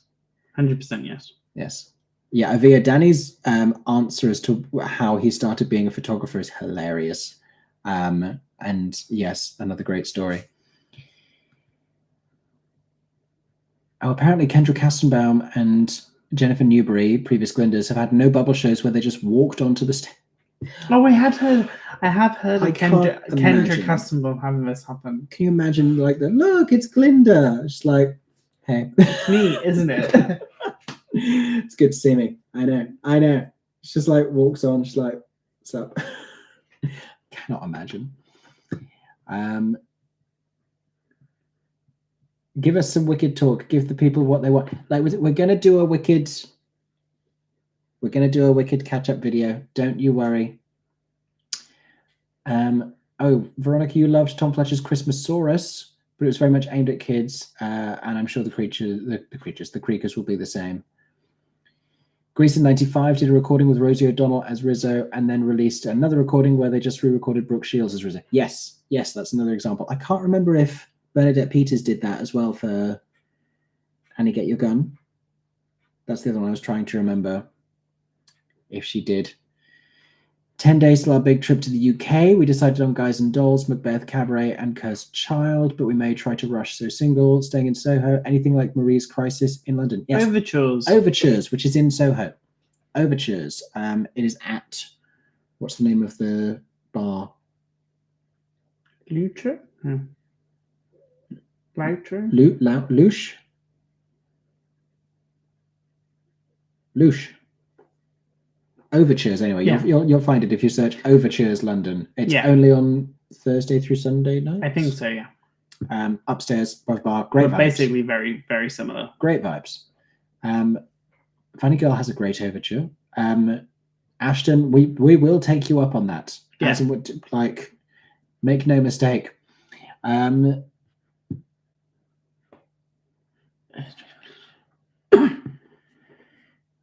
interesting. Is there an understudy or standby that you remember particularly fondly? So many. My first West End lead was an understudy. Oh, yes. Rebecca, I say this so many times. I feel like many people are about to say it with me. So Rebecca Locke was my first ever West End leading lady because she was the understudy Mary Poppins when I saw Mary Poppins. Will stay with me ever since because it proved the fact of West End. Understudies in general are incredible, and then the amazing career she's had since. And I got to see her on for Mary Poppins as my first leading lady, and then I got to see her on tour as Winifred Banks. So I saw her do both. I mean, so many. I'm thinking right back to the old days, but Six is a show I think where we've really seen like incredible understudies and alternates. Danielle Fiamagna in Frozen. Yes, stunning. It was wonderful. I mean, just the other night in the Lehman trilogy, I had an understudy for one of the three for Henry Lehman, and that's a hell of a role. All three of those would be a hell of a role to understudy, and he was wonderful. What's the biggest mistake, accident, error you have seen at a show? I can't really say mine out loud. Fine. I don't know. What is the best place to sit for Mary Poppins? Stalls. Stalls. On the left. Yeah, because she will fly over you. I might as well say it like. Yeah, she's been doing it for a while. How is Sean theatre fan official in NYC now, and you both aren't? I would have thought you have all gone together. He's gone with his mum. In the future, we will. Yeah, he's. I assume I can say that he's. Yeah. It's pretty online. Yeah. He's gone with his mum because after our first trip to New York, basically we FaceTimed him from Central Park and we were like, Sean, you have to come to New York with us. It's amazing. You would love the vibes here. You would love the theatre community. You would love the shows here. The friends. And he said immediately, the first time I go, I have to take my mum because it's like something he'd always wanted to do. That's something they'd always wanted to do together. But in future, I think we'll all go together. Yeah. He's already mentioned about when he goes again with us. Oh, people have said yes to newsletters or monthly videos. Yeah. Any hints on the Feb ATG show? Now that I know you know, I'm curious. No. It's a return. There you go. NPR Incubator. No. Is the new Mary Poppins a different production than the West End version? No, it's the same one because that West End version came from tour, and so it's just going back out on tour. It's that whole version is a different one to the original West End one, but the one you saw at the Prince Edward recently in the West End is the touring one. Hello, Perry. Hello. How are you? We are well, Perry. How are you? How has your weekend? Oh, it's not Sunday night. It's Saturday night. I keep thinking today's been a Sunday because it's felt like a Sunday. Yeah, but now it's Sunday. Now it's Sunday. What's your favourite Angela Lansbury musical theatre role? It's Love It or Mame, isn't it? Like, it's got to be Mrs. Love It or Mame. I saw her in Blithe Spirit. Oh. But, I mean, it's probably Mame. Jason Donovan as Frankenfurter, yes or no? It's a different take on the role, I grant you. And I've heard from other people who saw other tour stops that it was not great. I didn't hate it in London, but not my fave, basically. Did love the Lehman trilogy. Yes. Do you know what it was? I saw this beanie at the merch stand and I thought, who is buying this beanie if I'm not buying this beanie? Like in the intersection of people who buy beanies when they go to the theatre and the people who go and see the Lehman trilogy. Yeah. I feel like there's it's not just me in the middle of that, but there's not many people in the middle of that. So I was like, I need to buy this beanie to represent for people who care about theatre merch and also care about really long 3-act plays. Yeah, I don't know what happened with TikTok. I think it's just a random word. It's still running fine. We also got the Damien hoodie. We saw you wearing it. We were like, yes. We got it too. Yes. That's what I was just saying. Yeah. Will you do the 50-hour improvathon in March? Oh, our friend went to watch that. Yeah. Try to review as much of it as possible. No, Will Smith as well. Oh, yes. Will Smith went to most of it. Yes. Or did all of it. The thing about me is I like to sleep. So I don't know. I'd be intrigued by it, but I'd be disappointed if I couldn't do the whole thing. You are correct about David Bedella. Yes. Favorite Candor and Ebb apart from Chicago or Cabaret? I don't know enough Candor and Ebb outside of Chicago and Cabaret. Obviously, there is The Rink. There is The World Goes Round was cute, but it's more of it's just a review. Yeah. There is The Visit. Not New York, New York. Fair. But I did like that they put thingy into World it. Because that is a round. gorgeous song. Sometimes your heart breaks with a deafening sound. Very excited for Prada. Can't wait until we're next in town to go and see the Marquee. That's all going up now. Just rewatched all your challenges with Ellie. I can't wait for your next one. So glad you enjoy. The challenges are very fun to make. Thank you for watching. Are you going to be here in the US during our Thanksgiving? When is Thanksgiving? I'm going to Google when Thanksgiving is. I'm going to say no, because I feel like it's later in that month. Thanksgiving. No, sadly not. And I would love to watch the Macy's Thanksgiving Day parade online, but I don't know where. Oh, Perry had the answer. There you go. The clips get put up online, I think. How organized is your merch collection? Sorted by color, alphabetical, or ratings? The programs are vaguely alphabetized and sorted by London versus touring versus concerts versus whatever. The stuffed toys live in a chaotic bundle around my computer. The clothes live with our clothes. Everything sort of belongs where it would be. So one of my favorite things of this live has been Mickey thinking of it, being like, no, I never seen Idiomazo live on stage. Yes. Scottsboro Boys. Thank you, Broadway Brian. Scottsboro Boys is my I love the Scottsboro Boys. That's my favorite Candor and Ebb, apart from Chicago or Cabaret. Yeah, love the Scottsboro Boys. It's a great show and a great score. You need to see Swept Away. Trying to. We aren't necessarily. It might have to wait until the next. We're going to try and see Swept Away if we can. It may have to wait until the next trip, but planning to, yes.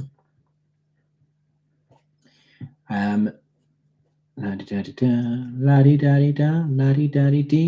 Ellie would love new seats at the Criterion. People say this. I don't. Am I made of steel? I don't think I have. I can't think of like a theatre I would know has uncomfortable seats because I just sort of sit there and like. I mean, they're never exceptional. I don't know that I can tell the difference that much between like good theatre seats and bad theatre, and I don't know that I have an issue with the Criterion. What musical makes you cry the most? That's been a new question. Come From Away now, I think. Having been. Everybody's talking about Jamie probably makes me cry the most, but that's because always at the exact same point, which is he's my boy, and then Margaret and Jamie's duet. Yeah. Just because it's very like me and my mum both get emotional with that song, and it was when I was living in London, and I know like I think when something suddenly gets sentimental for me, that's because I don't really cry much when it comes to recorded media or live theatre. It takes a lot. The other moment that now randomly stopped, I'd watched Hades Town multiple times, never got emotional once, and then the West End production opened for Gloria as Persephone, and then the moment that Hades sings and she breaks down, started crying. And it's built up, and every time reliably we'll start crying then. And with different people, and when we went back to Broadway, it got me. And I was like, this is new. So now I have to prepare for that whenever I see it. I went years not crying at the theatre, and then I just started to break. I cried at School of Rock. I cried at Bring It On. Oh, I bawled at, well, there's many reasons why I bawled at Little Big Things. Yeah. But the paintings coming down in that moment, I don't think I've seen so many burst out crying for such a positive moment, and how cathartic that seemed to be for everybody in the room. Last Mary Poppins show. Oh, when Charlie had to say to her, "It's tonight, isn't it?" And she said, "Yes, but take care of yourself." Oh, broke us all. They said, have you and Tom Arnold ever created a song together? We wrote a whole musical together. We wrote an entire musical together with our friend Joe in sixth form, all about Frankenstein. We wrote a musical adaptation of Mary Shelley's Frankenstein called Frankenstein: A Paradise Lost. And today I went to go and see my sister and my father in a community theatre production of Bonnie and Clyde, and someone who was in this show auditioned for Frankenstein and sang next to Normal. And I remember at the time, being a teenager, I also co-directed it and co-wrote I wrote the melody for one song, and I co-wrote the book and the lyrics. And I remember sitting on that audition panel and going, person who sang next to Normal, who I called by name. I was like, great song choice. Very random and aside. I just remember what we have in the cupboard that we have to make. Oh, the Brazilian. Yeah. Yes. The cheese bread. Yes. Where are we? Ooh. Oh, our friend Ben just saw that as well. You just saw the two School of Rock duets, Alex Brightman and David Finn, playing Dromio and Dromio in Comedy of Errors. Now I kind of want David to play Beetlejuice in the West End and then win the Olivier. Maybe he will. As and when we get Beetlejuice. Oh.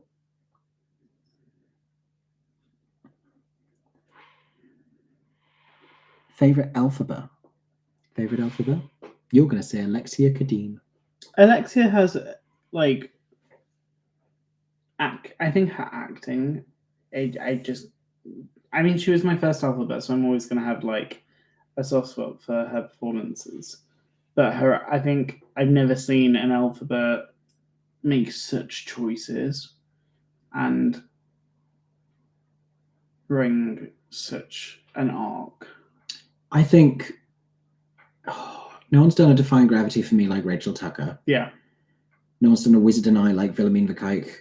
I love the way Lauren Samuels, I think, made my favorite acting choices in the first act, and Alice Fern made my favorite acting choices in the second. Alice Fern's Act 2 acting as Elphaba was so good. I can still remember her like Dillerman discovery and like, you want to know what I desire or something, like it's to spend the rest of my life fighting you. Oh, she was so good. Very, very good. I'm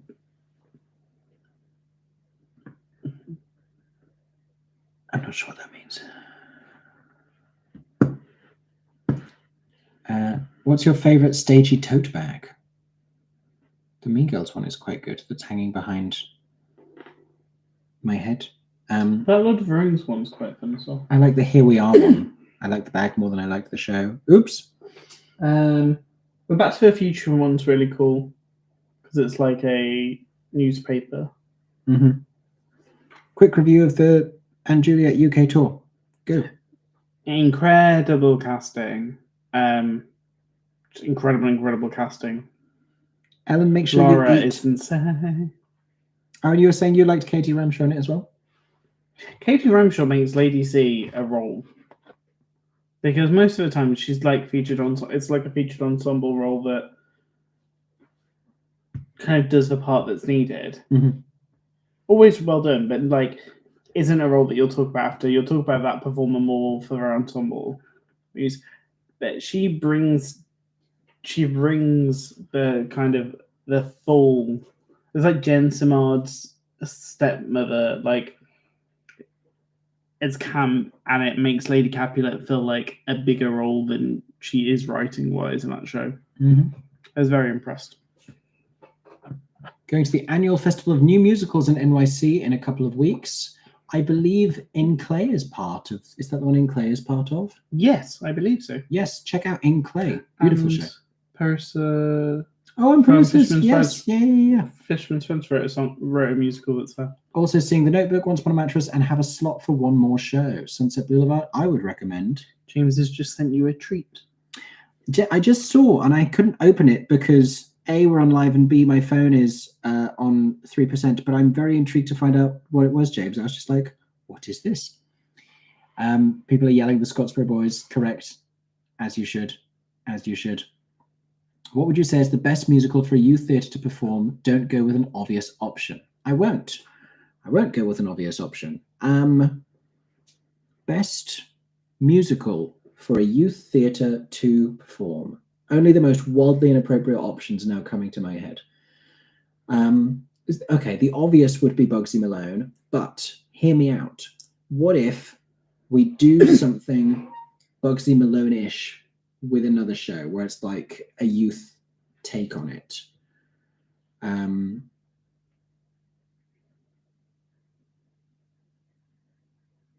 I don't know what the answer is. But I feel like the obvious answer is 13.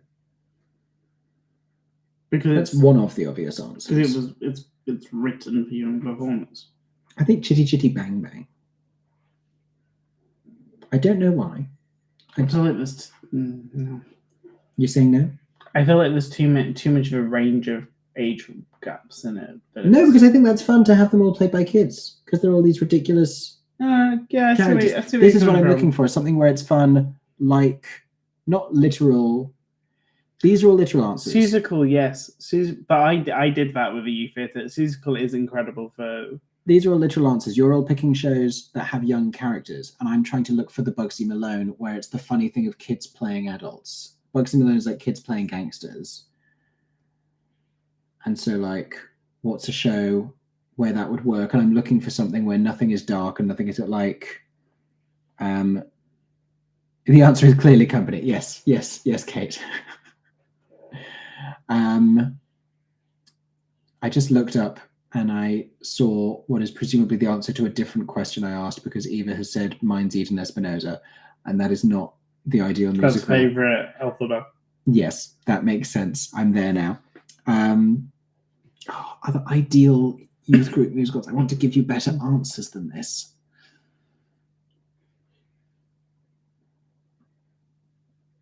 Sweet.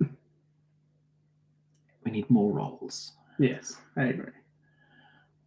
I guess you could cut that down into more roles. You could. We'll spread that out, I mean. Are you looking at that? I am looking at your pinboard for inspiration because I'm really struggling. Rent Junior.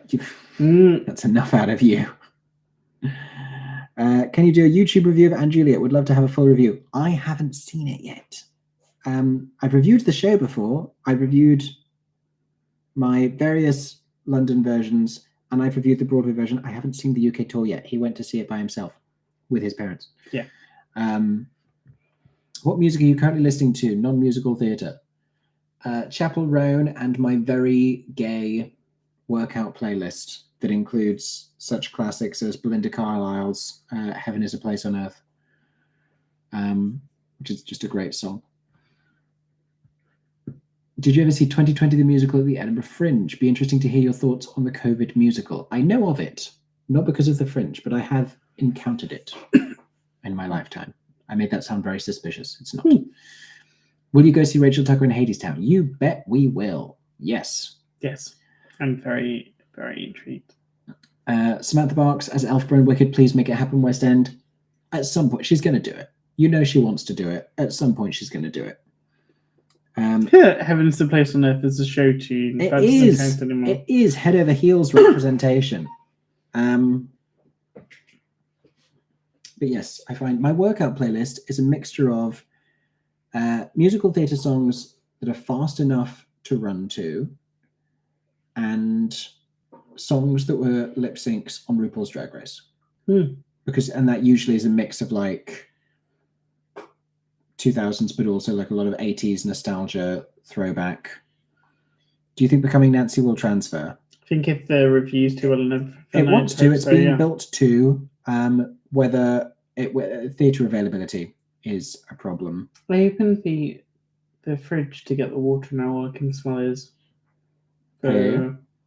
I think so. The paella reheated quite well, I thought. I'm sitting now hungry. It's annoying me. Well, it is 1 a.m. So curb that impulse. Let's say in a few minutes' time we'll probably wrap this up because I basically caught up with the questions on here. Yeah. Which means people have run out of interesting things I want to know about. I haven't got the phone case yet. I will be soon. First from the Skinny Dip because we get a free phone case. Oh, do we? With a code, yeah. I need to choose. I haven't actually had time yet to look through and pick one. So I will find out soon. Assassins but Bugsy style. That is a bit too dark, but I like your energy. I like what you're thinking. The Addams Family is good for youth. Most of the good options they've already figured them out, really. I also did that one with my youth theatre. You did? With Amy Fisher as Morticia Addams. Any Be More Chill return hints? Listen, it's enough of a hint that I've whispered to you that I've heard it might be happening. Ellen lives the challenge videos and puts them on when Anne does housework. I'm amazed. Hopefully you can follow them because it's madcap editing. But I'm glad that you enjoy. That sounded rude. I hope that you can follow them while doing housework was what I meant because I find I have to focus on them very hard. That's an interesting one. That's for you to. I don't. Yeah. I tend to not. I don't like to read. If I'm going to review something, then I don't like to read anyone else's. It's more afterwards to then see what. Yeah, usually our pattern for something will be we will go, I'll review it, and then we will look and see like how it did with everyone. Chess with 10-year-olds. Miss Saigon Youth Theatre Production. Listen, it happens. That is a thing. It happens. There is a youth theatre version of Miss Saigon that has been done a bit. There's also a youth chorus line. They just change lyrics. I can't remember what they change it to. I mean, a no node wouldn't really work well as Chicago, but I bet that exists. Yeah.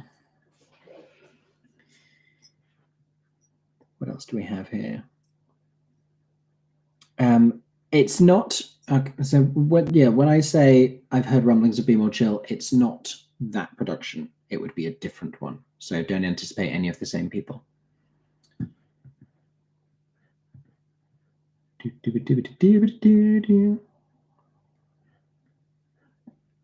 You're right. The Duchess probably could do with a bit of a refurb. I think we're probably winding down. Cool. Well, thank you everybody for asking exciting and thought-provoking questions. Yeah. It's been another lovely Saturday night chatting theatre with you all. If you've got any more questions, comment them on recent videos, either on my YouTube or on Erin's TikTok, and we will do our best to get back to you. Stay tuned for lots of theatrical content coming very soon on both of those platforms. You can find both of us on TikTok. You can also find both of us on YouTube. Erin is tagged in the title of this YouTube live. But yeah, that's been life. That's been Saturday. We're going to go sleep now. Yeah. Because it's been a lot of rail replacement bus travel today. And a lot of time on traveling. We basically got non-flying jet lag. We do. We do. But we're very excited for our New York return soon. And in the meantime, lots of videos, lots to talk about. Next week is a bit of a busy week. So yes, all that to look forward to. Thank you for watching, everybody. Hope everyone's staying safe and you have a stagey day. Bye. Goodbye. Goodbye. Good.